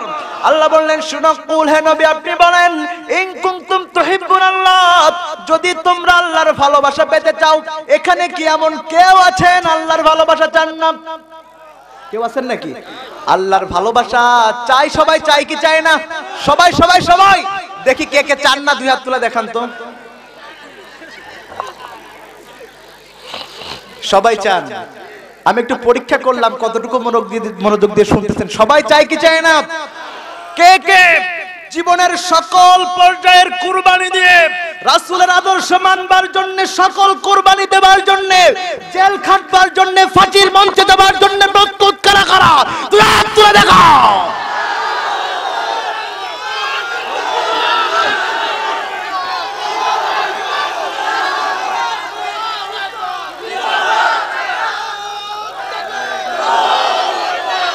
কথা বলেন ঠিক আছে না না? এবার আল্লাহ বললেন শুনো, ইন কুনতুম তুহিব্বুনাল্লাহ, যদি তোমরা আল্লাহর ভালোবাসা পেতে চাও। আমরা বললাম আল্লাহ অবশ্যই চাই, এর জন্য কি কাজ করা লাগবে? আল্লাহ বললেন শুনো শুনো শুনো, বেশি কাজ করা লাগবে না, একটা মাত্র কাজ করলে পরে আমি আল্লাহর ভালোবাসা পেয়ে যাবে। কি কাজ করতে হবে? আল্লাহ বললেন শুনো, ফাত্তাবিউনি, আমার নবীর অনুসরণ করতে হবে। আল্লাহু আকবার। ইবনে কাসির লিখেন, ফাত্তাবিউনির ব্যাখ্যায় তিনি লিখেছেন, নবীজির আনুগত্য করা মানে হলো নিজের জীবনে রাসূলকে আদর্শ হিসাবে মেনে নেয়া। যারা রাসূলকে আদর্শ হিসাবে মানতে পারবে তারাই কেবলমাত্র নবীর আনুগত্য করতে পারবে। আল্লাহু আকবার। আল্লাহ বললেন শুনো শুনো শুনো, যদি আমি আল্লাহকে পাবার জন্য আমার নবী মুহাম্মদকে অনুসরণ করো, তবে শুনে নাও, তোমাদেরকে আমি শুধুমাত্র বিনা কারণে এই কাজ করতে বলি নাই। যদি আমি আল্লাহকে পাওয়ার জন্য আমার নবীকে অনুসরণ করো, আমি আল্লাহ তোমাদেরকে দুইটা জিনিস উপহার দেব। সুবহানাল্লাহ বলবেন না? প্রথম নাম্বার হলো ইউহিব্বুকুমুল্লাহ, আমি আল্লাহ তোমাদেরকে ভালোবাসবো। আল্লাহু আকবার। আল্লাহ যদি কাউকে ভালোবাসেন, এর চাইতে বড় পাওয়া কি আর কোনো কিছু থাকতে পারে নাকি? আপনাদের অঞ্চলের কোন মানুষকে যদি একটু এই অঞ্চলের মেম্বার সাহেব বেশি ভালোবাসে, দেখবেন সে সবার চাইতে আলাদা ভাব নিয়ে চলে। কথা কয় না? আর যদি ওই মানুষটাকে চেয়ারম্যান সাহেব ভালোবাসে, ওর পাশে তো দাঁড়ানোই যায় না। আর যদি ওই মানুষটাকে একটু এমপি সাহেব প্রশংসা করে, ওর গায়ের গরমে পাশ দিয়ে কোনো কেউ হাইটে যাইতে পারবে না, সিদ্ধ হয়ে যাবে। আর যদি এই মানুষটির নাম প্রধানমন্ত্রী করে, তাহলে দেখবেন ওকে দেখবার জন্য সারা দুনিয়ার সাংবাদিক হাজির হবে।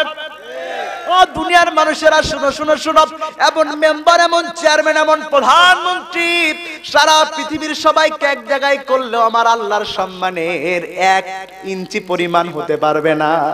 সেই আল্লাহ যদি কাউকে ভালোবাসে, এর চাইতে সৌভাগ্যবান আর কেউ হতে পারে? কেউ হতে পারে না। এজন্য আল্লাহ আমাদেরকে ভালোবাসবেন। আল্লাহু আকবার বলবেন না? এরপরে বলেন ওয়াগফির লাকুম যুনুবাকুম, আল্লাহ বলছেন তোমাদের জীবনের সব গুনাহ খাতাকে আমি আল্লাহ তাআলা maaf করে দেব। সুবহানাল্লাহ বলবেন না? কিন্তু শোনো, আদর্শ মানতে হবে দুই ভাবে, একটা সিরাত আর একটা সিরাতে মানতে হবে, আর একটা সূরাতে। আমার দেশে বর্তমান শীতকাল, এখন দেখবেন নবীর প্রেমে আশিকে রাসূলরা বিভিন্ন জায়গায় ওরস শরীফ করবে আর ডেক ছড়াবে। কথা কয় না? আর সেখানে গান গাবে। দয়াল খাজা তোমার নামে টানলে গাজা হৃদয় হয় গো তাজা রে খাজা। কথা কয় না, কথা কয় না। দয়াল খাজা গাজা না টানলে আমায় দিও না গো সাজা। এত আশিকে রাসূল, রাসূলের জন্য ঈদে মিলাদুন নবী পালন করে শেষ করে দিয়েছে। যখন এই রাসূলকেই গালি দেওয়া হয়েছিল একটাকেও ময়দানে খুঁজে পাওয়া যায় না। বোঝা গিয়েছে কটা আশিকে রাসূল নয়, বরং আশিকে শয়তান, আশিকে সিন্নি, আশিকে গরু। মানে আমার দরবারে গরু আসবে, রাসূলের নাম ভাঙায় খাওয়া লাগবে। কথা কোন ঠিক না বেঠিক? এই জন্য রাসূলকে আদর্শ মানবা দুই ভাবে, একটা হলো সিরাতে আর একটা হলো সূরাতে। আল্লাহ বলেন শুনো, ওয়া কানা লিমুমিনিন ওয়ালা মুমিনাতিন ইযা কাদাল্লাহু ওয়া রাসূলুহু আমরান আইয়াকুনা লাহুমুল খিয়ারাতু মিন আমরিহিম ওয়া মান ইয়াসিল্লাহা ওয়া রাসূলুহু ফাকাদ দাল্লা দালালাম মুবিনা। আল্লাহু আকবার। আল্লাহ বলছেন শুনো শুনো শুনো, ওমা কানা লিমুমিনিন ওয়ালা মুমিনাতিন, কোন মুমিন পুরুষ মুমিন নারী ততক্ষণ মুমিন হতে পারবে না, পারবে না, পারবে না যতক্ষণ আল্লাহ এবং তার রাসূল যেই আদেশ দিয়েছে ওই আদেশকে পরিপূর্ণ না মেনে নিতে পারবে। আল্লাহ এবং রাসূল যে আদেশ দিয়েছে যদি এটাকে কেউ ভঙ্গ করে, ও যদি নামাজ পড়ে রোজাও রাখে, ও কোনদিন মুমিন এবং মুমিনাত হতে পারবে না। কথা কোন ঠিক কিনা? এজন্য রবিউল আউয়াল আসলে আশিকে রাসূল যত পাওয়া যায় পরে এত পাওয়া যায় না। কথা কয় না? এদেরকে নিয়ে একটা গান কি শোনাবো আপনাদেরকে? রবিউল আউয়াল এলে তোমার গান গায়, রবিউল আউয়াল গেলে তোমায় ভুলে যায়। ঠিক কিনা? রবিউল আউয়াল এলে তোমার গান গায়, রবিউল আউয়াল গেলে তোমায় ভুলে যায়। তোমার নামে দুরূদ পড়ি, তোমার প্রেমে গড়া গড়ি, তোমার নামে দুরূদ পড়ি, তোমার প্রেমে গড়া গড়ি, মুখে বলি ভালোবাসি, মুখে বলি, মুখে বলি ভালোবাসি, অন্তরেতে নাই। রবিউল আউয়াল এলে তোমার গান গায়, রবিউল আউয়াল গেলে তোমায় ভুলে যায়। ঠিক না? তোমার সে নাম ঘরে টানাই, তোমার নামে ব্যানার বানাই। দেখবেন দোকানে দোকানে ঘরে ঘরে আল্লাহ এবং রাসূলের নাম বাধাই করে রেখে দেয়। যেই দোকানে আল্লাহ এবং রাসূলের নাম বাধাই করে রাখে সেই দোকানেই ওজনে কম দেয়। ঠিক কিনা? যেই অফিসের মধ্যে আল্লাহ এবং রাসূলের নাম খোদাই করা থাকে সেই অফিসের মধ্যেই ঘুষের টাকা বেশি বেশি আসে। তাহলে বোঝা গেল মুখে আছে অন্তরে নাই। এই জন্য ব্যানার টানাও যা করো, যতক্ষণ ব্যবহারিক জীবনে সিরাতে না মানতে পারবা ততদিনও আদর্শ মানা হবে না।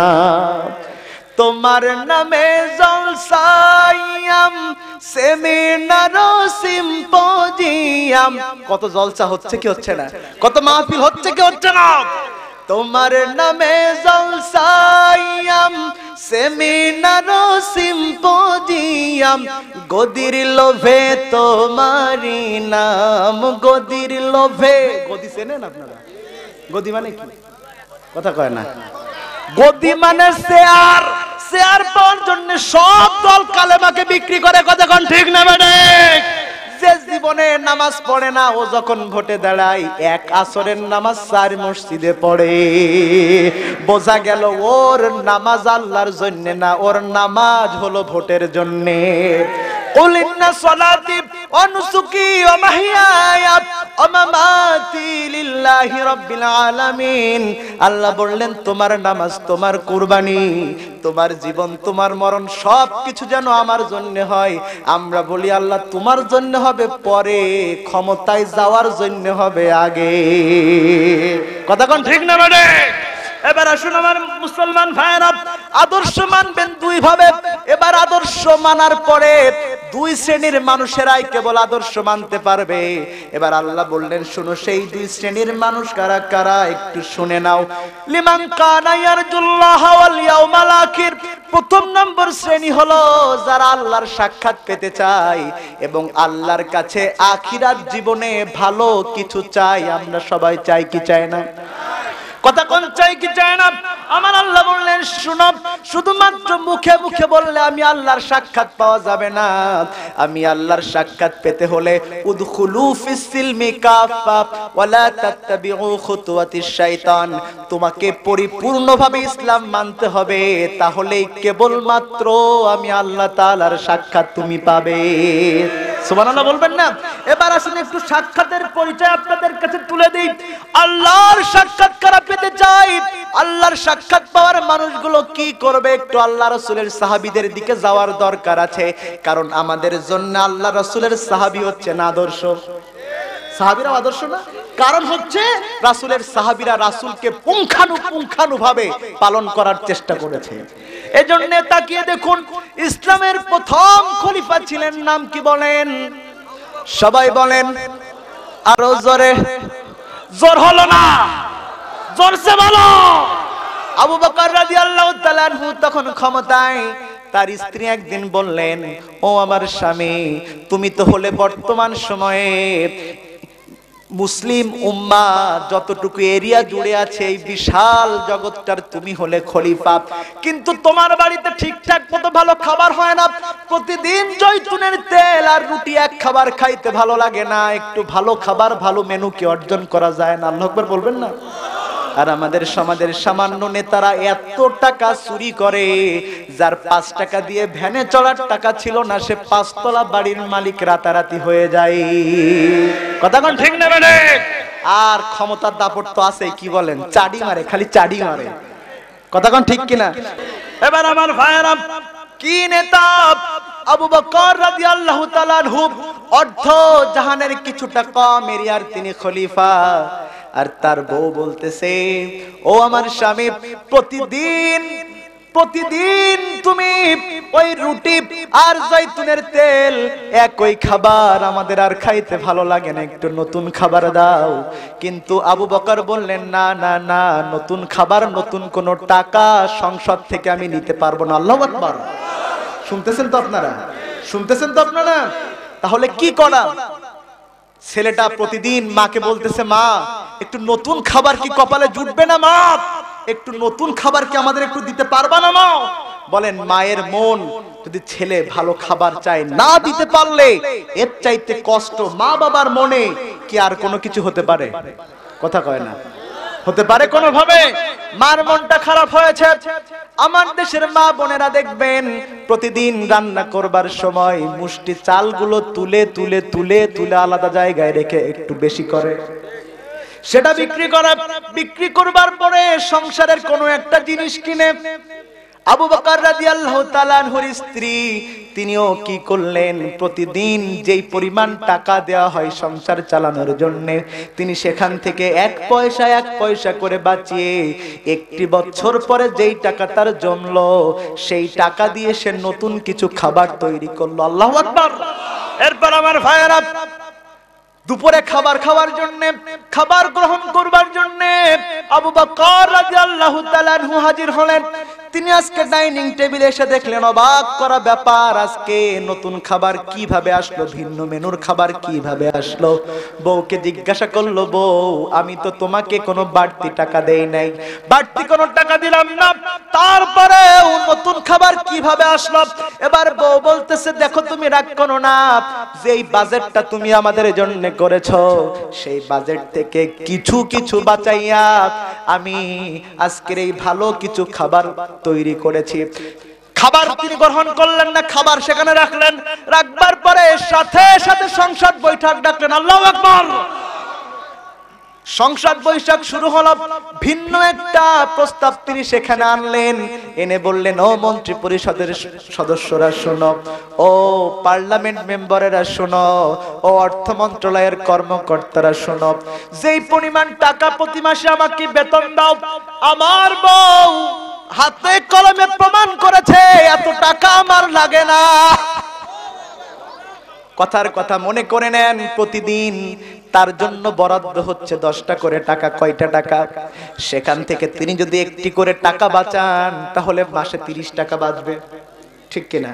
মাসে 30 টাকা বাঁচবে। এবার আবু বকর বলে, ও আমার পার্লামেন্ট মেম্বাররা শুনো, আমার স্ত্রী হাতে কলমে প্রমাণ করেছে আমার দৈনিক 10 টাকা লাগে না, 9 টাকায় হয়। আগামী কাল থেকে আমার বেতন যেন 10 টাকা থেকে কমায়া 9 টাকা করে দেওয়া হয়। সুবহানাল্লাহ বলবেন না? এটা হচ্ছে নেতা। এমন যদি হতো আমার দেশের শাসক হতো, উমরেরই মতো হতো, আবু বকরের মতো। আল্লাহু আকবার। এই সমাজটা ফুলে ফলে ভরে যেত। আল্লাহ ওয়াদা করছেন, যেই সমাজ ঈমান আর তাকওয়া দিয়ে চলে সেই সমাজকে আমি আল্লাহ তাআলা আমার বরকত দিয়ে ভরিয়ে দেই। সুবহানাল্লাহ। আল্লাহ বলেন, ওয়ালাউ আন্না আহলাল কুরা আমানু ওয়াত্তাকাউ লাফাতাহনা আলাইহিম বারাকাতিম মিনাস সামাই ওয়াল আরদ। আল্লাহ তাআলা বলেন, যদি কোন সমাজের মানুষেরা ঈমান আর তাকওয়ার ভিত্তিতে নিজের দেশকে, নিজের সমাজকে, নিজের পরিবারকে চালায়, আমি আল্লাহ তাআলা এত খুশি হই, আসমান আর জমিনের মধ্যে যত ফাঁকা জায়গা আছে সমস্ত ফাঁকা জায়গাগুলো আমি আমার রহমত আর বরকত দিয়ে ভরিয়ে দেই। সুবহানাল্লাহ বলবেন না? এরপর আল্লাহ বললেন, শুনো, রাসূলকে যারা আদর্শ মানবে, প্রথম নম্বর শ্রেণী হলো যারা আল্লাহর কাছে কিছু পাইতে চায়, যারা আল্লাহর কাছে সাক্ষাৎ চায়, যাদের আল্লাহর কাছে কিছু পাওয়ার ইচ্ছা আছে। আমরা বললাম, আল্লাহ, যারা তোমার সাক্ষাৎ চায় তারা কোন কাজ করবে? আল্লাহ বললেন, শুনো, ফামান কানা ইয়ারজু লিকা রাব্বিহি ফালইয়ামাল আমালান সালিহা ওয়ালা ইউশরিক বিইবাদাতি রাব্বিহি আহাদা। আমার আল্লাহ বলছেন, যারা কিনা আল্লাহর সাক্ষাৎ চায় তারা কাজ করবে শুধুমাত্র 2টা। কয়টা বলেন? প্রথম নম্বর কাজ হলো তারা আমলে সলে করবে, ভালো কাজ করবে। আল্লাহু আকবার। আল্লাহ রাসূলের কাছে প্রশ্ন করা হলো, সবচাইতে ভালো কাজ কোনটি, সবচাইতে ভালো আমল কোনটি? আল্লাহ রাসূল বললেন, তুতিঈমুত তাআম আফশুস সালাম, তোমরা মানুষের মধ্যে সালামের প্রচলন করবা আর ক্ষুধার্তকে খাইতে দিবা। এর চাইতে ভালো আমল আর হতে পারে না। সুবহানাল্লাহ। এরপর আল্লাহ বললেন, শুনো, যাকারাল্লাহ কাসীরা, নবীকে আদর্শ মানবে তারা। দ্বিতীয় নম্বর গ্রুপ হলো যারা আল্লাহকে সব সময় জিকির করবে। সুবহানাল্লাহ বলবেন না? আল্লাহর জিকিরটা এবার একটা ঘটনা দিয়ে, সাহাবীদের এক্সাম্পল দিয়ে, আল্লাহর রাসূলের জীবনী থেকে, সাহাবীদের জীবনী থেকে আল্লাহর স্মরণকে একটু আপনাদেরকে বুঝাবো। আল্লাহর স্মরণ করবে যারা, দুনিয়ার কোন মানুষের কাছে মাথা নত করবে না তারা। কথা কোন ঠিক না বেটে? তাকিয়ে দেখুন আমার ভাইয়েরা, যুদ্ধ শুরু হয়েছে বাচ্চা কার্জিয়াচের সাথে। এই যুদ্ধে বাদশা কার্জিয়াচের দলে 1 নয় 2 নয় 1,29,000 সৈন্য। কত? কথা কয় না। আর মুসলমানদের পক্ষে সৈন্য সংখ্যা মাত্র 3000। আল্লাহু আকবার বলবেন না? একদিকে 1,29,000 আর একদিকে 3000। আপনারা বলেন তো দেখি, মুসলমানেরা সংখ্যার এত কম বেশি হলে সেই যুদ্ধে সংখ্যা তাদের কম হয়, ওদের ভয় লাগে নাকি ওদের সাহস থাকে? কথা কয় না। কিন্তু মুসলমানদের ভয় লাগে না, ভয় লাগে না, কারণ মুসলমান সংখ্যা দিয়ে যুদ্ধ করে না, মুসলমান যুদ্ধ করে আল্লাহর স্মরণ দিয়ে। কথা কোন ঠিক না বেঠিক? আল্লাহর স্মরণ দিয়ে যারা যুদ্ধ করে ময়দানে নেমে যায়, আল্লাহ বলছেন ওদেরকে সহযোগিতা করা আমি আল্লাহর উপরে ফরজ হয়ে যাই। সুবহানাল্লাহ। আল্লাহ বলেন, ইন্নাল্লাযীনা ক্বালু রাব্বুনা রাব্বুনাল্লাহু সুম্মা ইসতাকামু তাতানাজ্জালু আলাইহিমুল মালাইকা আল্লা তাখাফু ওয়া লা তাহজানু ওয়া আবশিরু বিল জান্নাতিল্লাতী কুনতুম তুআদুন। আল্লাহু আকবার। আল্লাহ বলছেন যারা আমি আল্লাহকে রব মানবে, এই রব মানার পরে সংখ্যায় কম হোক বেশি হোক, অস্ত্র থাক বা না থাক ময়দানে ঝাঁপিয়ে পড়বে, এবং ঝাঁপিয়ে পড়বার পরে ওদের উপরে যে অত্যাচার নির্যাতন আসবে, এই অত্যাচার নির্যাতন যারা সহ্য করতে পারবে, আমি আল্লাহ ওয়াদা দিলাম ওদের সহযোগিতা করবার জন্য আসমান থেকে ফেরেশতা নাজিল করে দেব। সুবহানাল্লাহ বলবেন না? আমার ভাইরা, ফেরেশতা নাজিল করবেন আল্লাহ, আর সেই ফেরেশতা বলবে তোমরা কোনো ভয় করো না, তোমরা কোনো চিন্তিত হও না, কারণ আল্লাহ তাআলা তার ওয়াদাকে কোনো সময় ভঙ্গ করেন। যুদ্ধ শুরু হলো, একদিকে 1,29,000 আর একদিকে 3,000। যুদ্ধ যখন শুরু হলো আমার ভাইয়েরা, যুদ্ধের পরে যুদ্ধ হয়, যুদ্ধের পরে যুদ্ধ হয়, দিন চলে যায়, কিন্তু মুসলমানদেরকে কোনোভাবে হারানো সম্ভব হয় না। সুবহানাল্লাহ বলবেন না? সম্ভব তো হবেও না কিয়ামত পর্যন্ত, কারণ ইসলাম রক্ষার দায়িত্ব আল্লাহ নিজে নিয়েছেন। কথা কোন ঠিক না বেড়ে? যুদ্ধ হচ্ছে, কাফেররা বলে কারণটা কি? আমাদের সৈন্য বেশি, আমাদের অস্ত্র বেশি, আমাদের খাদ্য বেশি। শুধু তাই নয়, আবার যেন সৈন্যদের মনোবল না ভাঙে, এই জন্য তাদের মনোবল বাড়ানোর জন্য সেখানে নর্তকীও রাখা হয়েছে। নাউজুবিল্লাহ। কাফেরদের চিহ্ন হলো এরা মহিলা ছাড়া কোনো কাজ করতে পারে না। ওদের মিছিলে, ওদের মিটিংয়ে, ওদের সব জায়গায় মহিলা দিয়ে ওরা উৎসাহ পায়। আর ইসলাম বলে না না না, মহিলারা হলো মায়ের জাতি, তারা মনোরঞ্জন করবার জন্য নয়, তারা আমাদের মাথার উপরে থাকবে। কথা কোন ঠিক না বেটে? তারা বলে তারা নারীদের স্বাধীনতা দেওয়ার নাম করে নারীদেরকে ভোগ করতে চায়। কথা বলেন ঠিক না বেটে? আমার ভাইয়েরা, মুরগি যদি স্বাধীন হয়ে গাছে গাছে ঘুরে, এর জন্য শিয়ালেরই লাভ বেশি। কথা কয় না? শিয়াল সব সময় চায় মুরগি স্বাধীনতা পাক, তাহলে তার খাইতে সুবিধা হবে। দুশ্চরিত্র লম্পট গুলা চাই মহিলা স্বাধীনতার নামে পোশাক আশাক খুলে ফেলুক, তাহলে ভোগ করতে তাদের সুবিধা হবে। কথা কোন ঠিক না মানে? আমার ভাইয়েরা এবার লক্ষ্য করুন, ওরা চিন্তা করলো ব্যাপারটা কি, ব্যাপারটা কি, কোনোভাবে কেন হারানো যায় না। ওরা এবার চিন্তা করলো, এবার গোয়েন্দা পাঠালো। গোয়েন্দা এবার কয়েকদিন ধরে সেখানে থাকলো। থাকবার পরে গোয়েন্দা এবার যে বাদশা কার্জিয়াসের কাছে বলে, ও বাচ্চা শুনো শুনো শুনো, কিয়ামত পর্যন্ত যুদ্ধ করবা, কিন্তু কোনোভাবে মুসলমানদের কাছে জয়ী হতে পারবা না। আরো আস্তে কর না সুবহানাল্লাহ, আর আস্তে কর না সুবহানাল্লাহ। এই বিশ্বাস কি আপনাদের আছে আল্লাহ ইসলামের বিজয় দিবেন? শুনে রাখুন মুসলমান, আগামীকাল সকালে পূর্ব দিগন্তে সূর্য ওঠা যেমন সত্য, তার চাইতে বড় সত্য আজ হোক কাল হোক, এই পৃথিবীতে আল্লাহ ইসলামী শাসন, কুরআনী শাসন দিবেন। কথা কোন ঠিক না বেড়ে? এবার আমার ভাইয়েরা,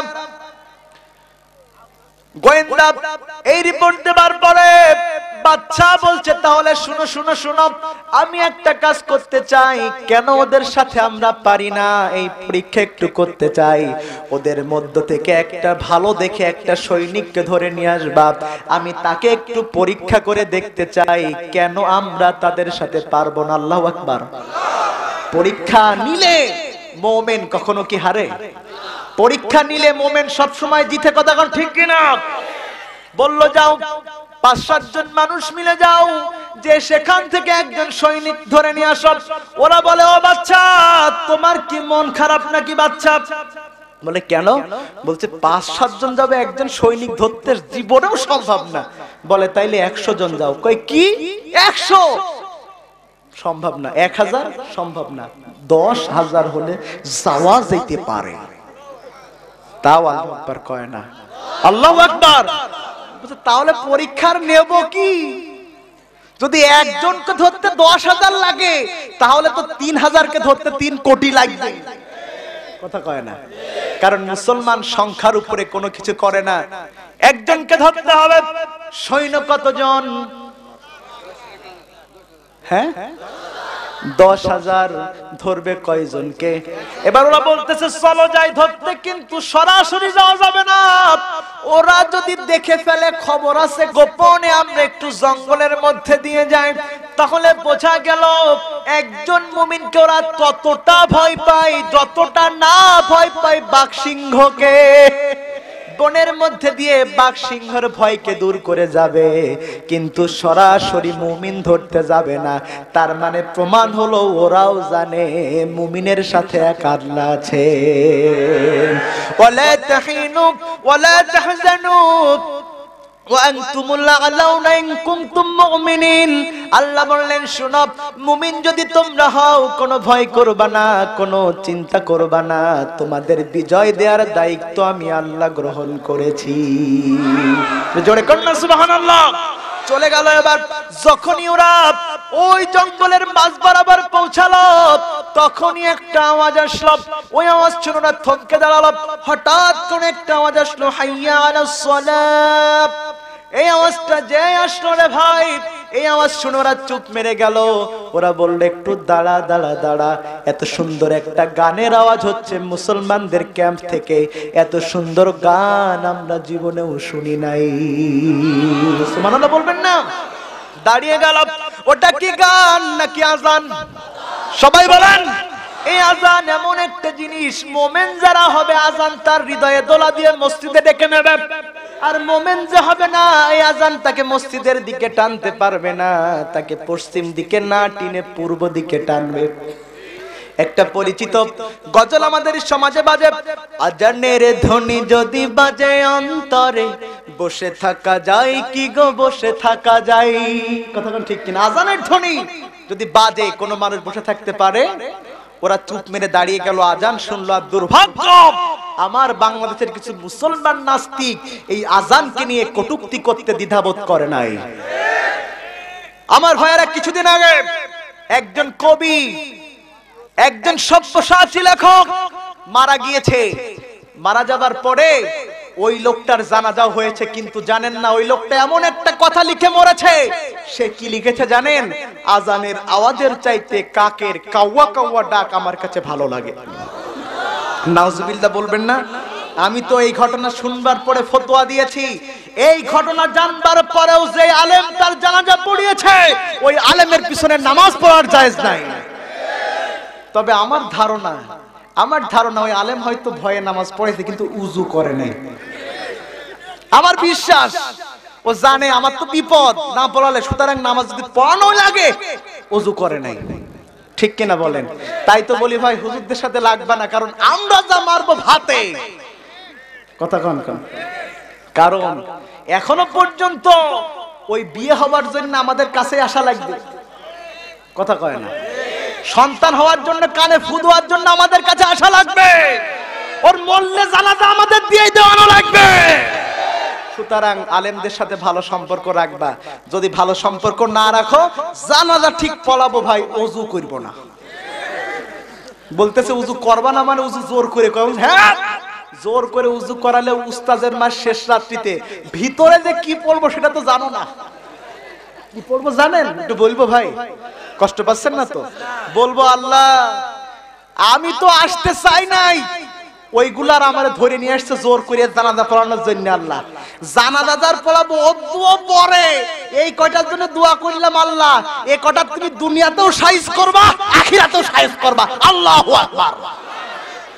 ঠিক আছে না? এরপরে দ্বিতীয় তাকবীর শুরু।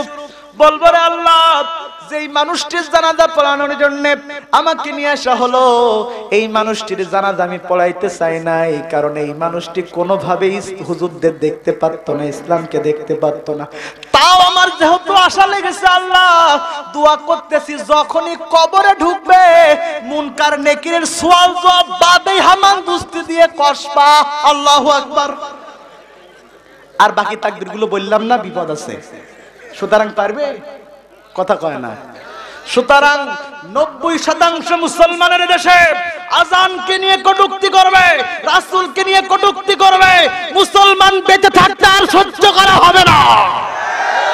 রাজি আছেন তো ইনশাআল্লাহ? রাজি আছেন তো ইনশাআল্লাহ? এবার আমার ভাইয়েরা লক্ষ্য করুন, এই 10,000 সৈন্য দাঁড়িয়ে গেল। আজান শুনে এত বেশি এদের হৃদয়টা গলে গেল। আজান যতক্ষণ শেষ না হলো ততক্ষণ ওরা ওখানে দাঁড়িয়ে থাকলো।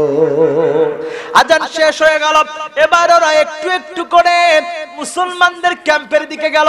ওরা যখন জঙ্গলটার শেষ পর্যায়ে পৌঁছালো, আমার ভাইয়েরা, পৌঁছানোর পরে হঠাৎ করে দেখলো একজন মানুষ ওই যে একটা লাইনে দাঁড়িয়ে হঠাৎ করে আল্লাহু আকবার, আল্লাহু আকবার, আশহাদু আল্লা ইলাহা ইল্লাল্লাহ, আশহাদু আন্না মুহাম্মাদার রাসূলুল্লাহ। এটা কি? সবাই বলেন। ইকামত দেয়া শুরু করলো। এরা অবাক হয়ে তাকিয়ে থাকলো। যখন শুরু করলো, শুরু করবার পরে হঠাৎ করে ইকামত শেষ হবার আগে 3টা লাইনে 300 জন মানুষ একেবারে সমান হয়ে দাঁড়িয়ে গেল। সুবহানাল্লাহ বলবেন না? ওরা চিন্তা করলো কি সর্বনাশ, আমরা লেফট রাইট করে, আমরা এত সিস্টেম করে ডান্ডা নিয়ে ঘুরেও মানুষকে পরিপূর্ণভাবে সোজা করতে পারি না, আর এরা এমন কি পড়লো, পড়া শেষ হতে না হতে মানুষগুলো এমন সোজা হয়ে দাঁড়িয়ে গেল যে যদি ফিতা দিয়ে মাপা হয় তাও সামনে পিছন হবে না, একেবারে সমান। সুবহানাল্লাহ বলবেন না?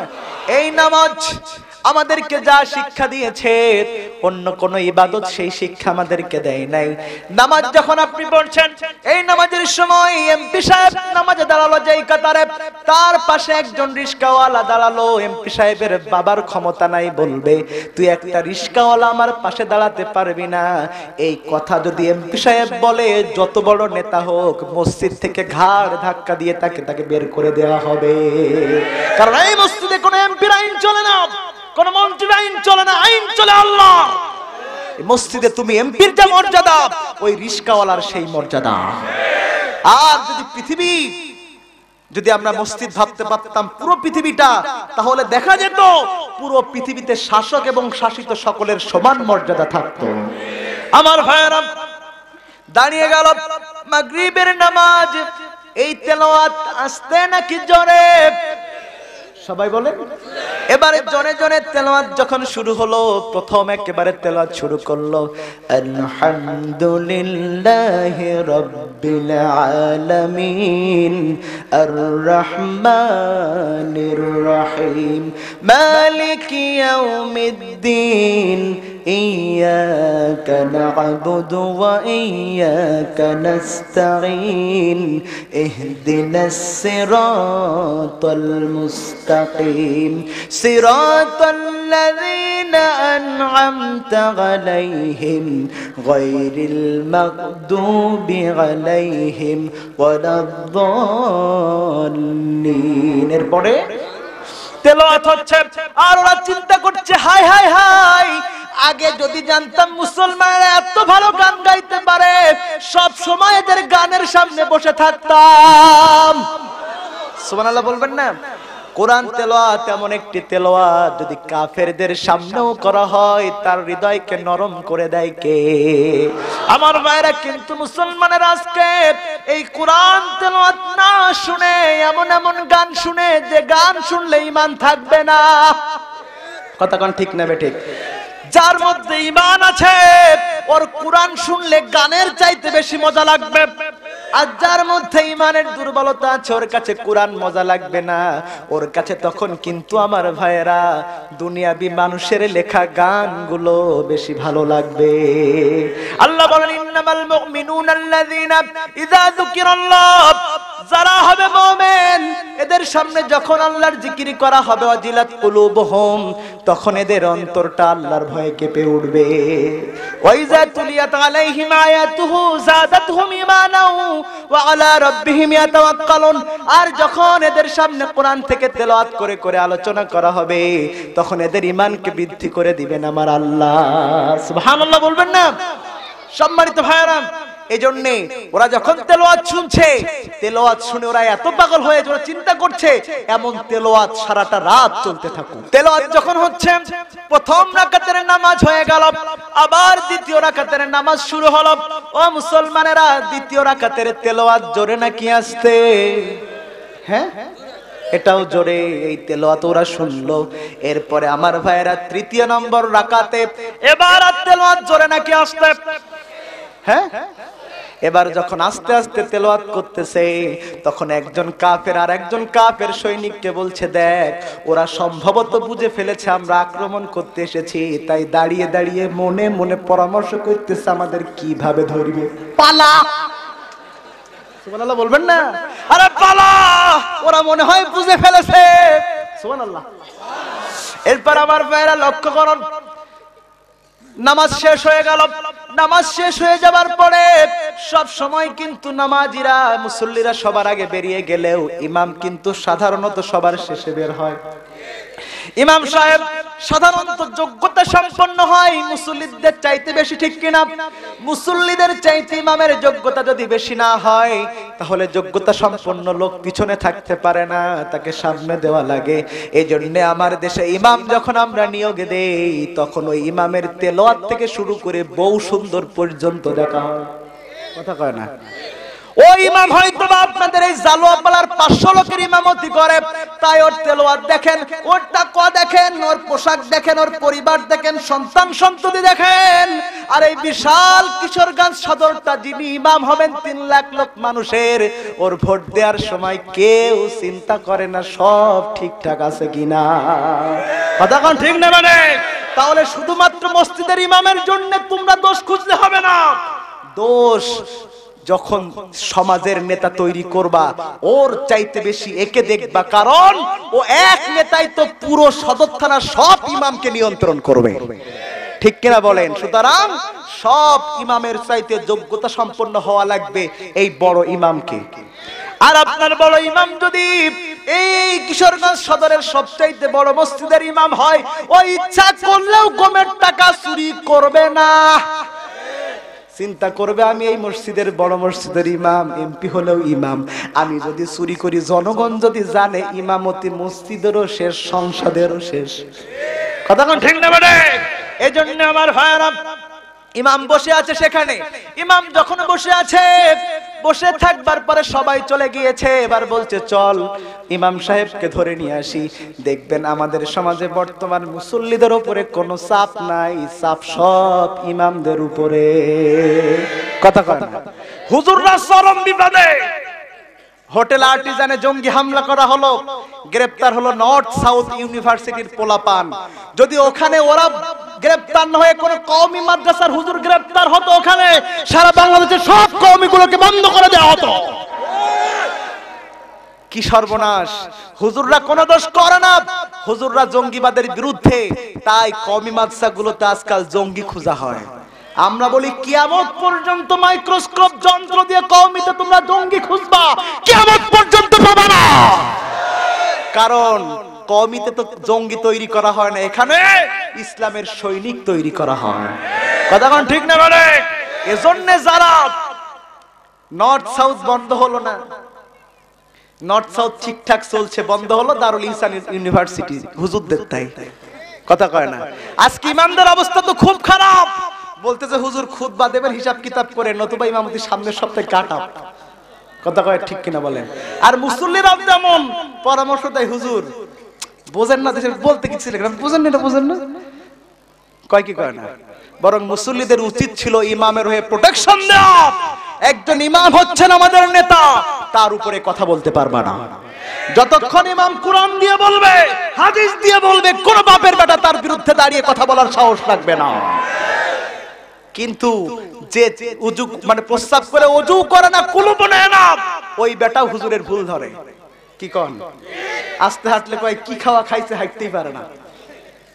জোরে হাঁটলে কয় দেখো কি ক্ষুধা লাগছে, কোথাও দাওয়াত আছে দেখো দৌড়াইতে আছে খালি। কথা কোন ঠিক কিনা? আলেমদেরকে ভালোবাসুন, আপনার আমল সব ভালো হলো, এই আমলের বিনিময়ে আপনার জন্য জান্নাত আল্লাহ দিলেন। হঠাৎ একটা আলেম আপনার বিরুদ্ধে মামলা দিয়ে বলল আল্লাহ দুনিয়াতে আমার বিরুদ্ধে এই কাজ করেছে, আপনার জান্নাত ক্যান্সেল। কারণ আলেমরা হচ্ছে নবীদের ওয়ারিস, মান তাশাব্বাহা বিকাওমিন ফাহুয়া মিনহুম। আলেমদের সাথে সম্পর্ক রাখবা না, হাসর নাসের আলেমদের সাথে হবে না, হবে ঠিক সৈয়দ শামসুল হকের মতো নাস্তিকদের সাথে। কথা কোন ঠিক না? বলে এই জন্য আমার ভাইয়েরা, ওরা বললে বার ওই ইমামকে ধরতে হবে। একজন বলতেছে খবরদার সবাই মিলে যাবি না, কারণ যেই ধরতে যাবি সেই যদি একবার বলে নারায়ে তাকবীর, বাকি 300 বের হয়ে আসবে। বুঝলেন কিনা? তাহলে কি করা যায়? বলছে হুজুর মানুষ একটু মনের দিক থেকে নরম হয়, কোন রকম বুঝায়ে সুজায়ে যদি একটু এই হুজুরকে আনা যায়, যদি একটু বলা যায় হুজুর কোরআন শোনানোর জন্য আসেন, তাহলে হুজুর বিনা কথায় চলে আসবে। ঠিক কিনা বলেন?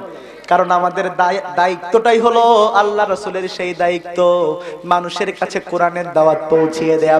এবার আমার ভাইয়েরা লক্ষ্য করুন, একজন যে বলে হুজুর, অতি ভক্তি চোরের লক্ষণ কিনা কোন? হ্যাঁ, দেখবেন আপনার যেই বন্ধুটা আপনার কাছে টাকা ধার করতে আসবে, ওই সময় ওর চেহারাটা যত মায়াবী আর ফেরেশতার মতো হবে, ওর চাইতে নিষ্পাপ আর কেউ নাই। কারণ টাকা নেওয়া লাগবে, এখন তো চেহারা সুন্দরী হওয়া লাগবে। অতিভক্তি কিসের লক্ষণ? যে বলে হুজুর, হ্যাঁ বলেন হুজুর, আপনি খুব সুন্দর গান গান। কি গান গায়? খুব সুন্দর গান আপনি শোনান, আপনার গান শোনার ইচ্ছে একটু আমাদের হয়েছে। এবার মুসলিম যে ইমাম, তিনি চিন্তা করতেছেন গান শোনানোর সুযোগ আমি হাতছাড়া করব না, কারণ হতে পারে এই গান শোনার বিনিময়ে আল্লাহ তাদেরকে হেদায়েত দিতে পারে। সুবহানাল্লাহ। চলো যাই। এবার হুজুর বের হয়ে গিয়েছে, জঙ্গলের মধ্যে সে দেখে হাই হাই, আমার কোরআন শোনার জন্য 10,000 লোক বসে। আসলে কি কোরআন শোনার জন্য? এজন্য এইরকম কোরআনের মাহফিলেও কিছু কিছু লোক আসে কোরআন শুনবার জন্য না, হুজুরের ভুল ধরার জন্য। কথা কয় না? ওরা যেমন 10,000 এসেছিল কোরআন শুনবার জন্য না, হুজুরকে ধরবার জন্য। এমন কিছু শ্রোতা আমাদের মাহফিলেও আসে হুজুরের ভুল ধরবার জন্য। ঠিক কিনা বলেন? যে দেখে 10,000 বলছে, উম্মা তোমরা এত লোক শুনবা? হ্যাঁ হুজুর শুনবো। তো শুরু করি, বলছে না হুজুর, পরিবেশ ভালো লাগে, এমন সামিয়ানা হবে, এমন আলো, এমন মাইক হবে, এমন একটা জায়গায় যাওয়া যায়, চলো যাই। জঙ্গল থেকে বের হয়ে গেল। জঙ্গল থেকে বের হয়ে এবার খ্রিস্টান রাজার কার্জিয়াসের ওই যে ক্যাম্পের দিকে যায়। আমার ভাইয়ের একেবারে সামনে দিকে হেঁটে হেঁটে যায় মুসলিমদের ইমাম, তিনি আর কেউ নয়, তিনি হলেন আব্দুল্লাহ বিন হুযায়ফা। সুবহানাল্লাহ বলবেন না? আব্দুল্লাহ বিন হুযায়ফা সামনের দিক দিয়ে হাঁটে, হাঁটতে হাঁটতে যখন যায়, 10,000 সৈন্য পিছনে। বাদশা কার্জিয়াস দূর থেকে দূরবীন দিয়ে দেখে, আর বাদশা কার্জিয়াস তখন তার পাশের সাথীদেরকে বলে, তাকিয়ে দেখ, তাকিয়ে দেখ, ওই 10,000 সৈন্যর সামনে দিয়ে যে মুসলিম সৈন্যটা আসছে, মনে হচ্ছে ওই 10,000 সৈন্যের সেনাপতি হলো ওই মুসলমান সৈনিক। ওই 10,000 লোকের চেহারা যত না উজ্জ্বল, তার চাইতে বেশি উজ্জ্বল সুন্দর দেখায় মুসলিম সৈনিক। সুবহানাল্লাহ বলবেন না? কারণ হলো এই মুমিনরা যখন আল্লাহর রাস্তায় বের হয়, সাহায্য করেন কে? এবার আমার ভাইরা লক্ষ্য করুন, যখন পৌঁছে গেল, পৌঁছে যাবার পরে এবার তো বুঝে ফেলেছে আব্দুল্লাহ বিন হুযায়ফা যে না, আমাকে কোরআন শোনার জন্য এখানে আনে নাই, বরং আমাকে এখানে বন্দী করে আমাকে আজকে এখানে আনা হয়েছে আমার বিচার করবার জন্য। ঠিক কিনা বলেন? কিন্তু কোন দোষ কি আব্দুল্লাহ বিন হুযায়ফার ছিল? একটাই মাত্র দোষ ছিল, কোরআনের পক্ষে সংগ্রাম করা। ও মুসলমানেরা, এই কোরআনের পক্ষে সংগ্রাম যদি আপনি করেন, তাহলে এই দুনিয়ার বুকে যেমন আপনি সবজি কলা পাবেন, তেমনি মাঝে মধ্যে কিন্তু আপনি ডান্ডার বাড়িও পাবেন। কথা কোন ঠিক কিনা? যেমন আঙ্গুর বেদানা পাবেন, তেমন মাঝে মধ্যে ডান্ডা বেড়ি পড়ে আপনার ঘোরা লাগবে। ঠিক কিনা বলেন? এবার আমার ভাইরা যখন ধরে নিয়ে গেল, 10,000 সৈন্য চারিদিক থেকে ঘিরে রয়েছে, আর ওই মাঝখানে দাঁড়িয়ে আছে আব্দুল্লাহ বিন হুযায়ফা। এবার বলতেছে, আমি বুঝতে পেরেছি কোরআন শোনার জন্য আমাকে আনো নাই, আমাকে তুমি এখানে এনেছো গ্রেফতার করে, বলো কেন গ্রেফতার করলাম? এবার বাদশা কার্জিয়াস বলে, আব্দুল্লাহ বিন হুযায়ফা, তোমাকে আনা হয়েছে এই জন্য, তোমার কাছে আমার প্রথম প্রস্তাব হলো, তুমি যেই মুহাম্মাদের দলে কাজ করো, যে ইসলামের সৈনিক তুমি, ইসলামের যে সেনাপতি তুমি, এই সেনাপতি করবার জন্য, সেনাপতিত্ব করবার জন্য তোমাকে কয় টাকা বেতন দেয়? আব্দুল্লাহ বিন হুযায়ফার মুখটা হা হয়ে গিয়েছে, সে বলে, সর্বনাশ, বেতন তো দেয় না, উল্টা আমাদেরকে পকেট থেকে দেওয়া লাগে। এ তখন চিন্তা করতেছে, হুজুর তাহলে অভাবী আছে, লোভ দেখালে সম্ভবত আমাদের দলে আসবে। কথা কয় না? আমার দেশের যত MLM company, multi level marketing company আসে, সবার আগে হুজুরদেরকে টার্গেট করে। কথা কয় না? কারণ জানে হুজুররা সমাজে যেমন স্বীকৃতি প্রাপ্ত আবার অভাবী হয়, যদি হুজুরদের দিয়ে কাজ করানো যায় মানুষ বিশ্বাস করবে। কয়েকদিন পরে যখন এই মাল্টি লেভেল মার্কেটিং কোম্পানির লোক টাকা নিয়ে ওখান থেকে পগার পার হয়ে যায়, মাঝখান দিয়ে হুজুরের সুনাম একেবারে নষ্ট হয়ে যায়। কথা কোন ঠিক না?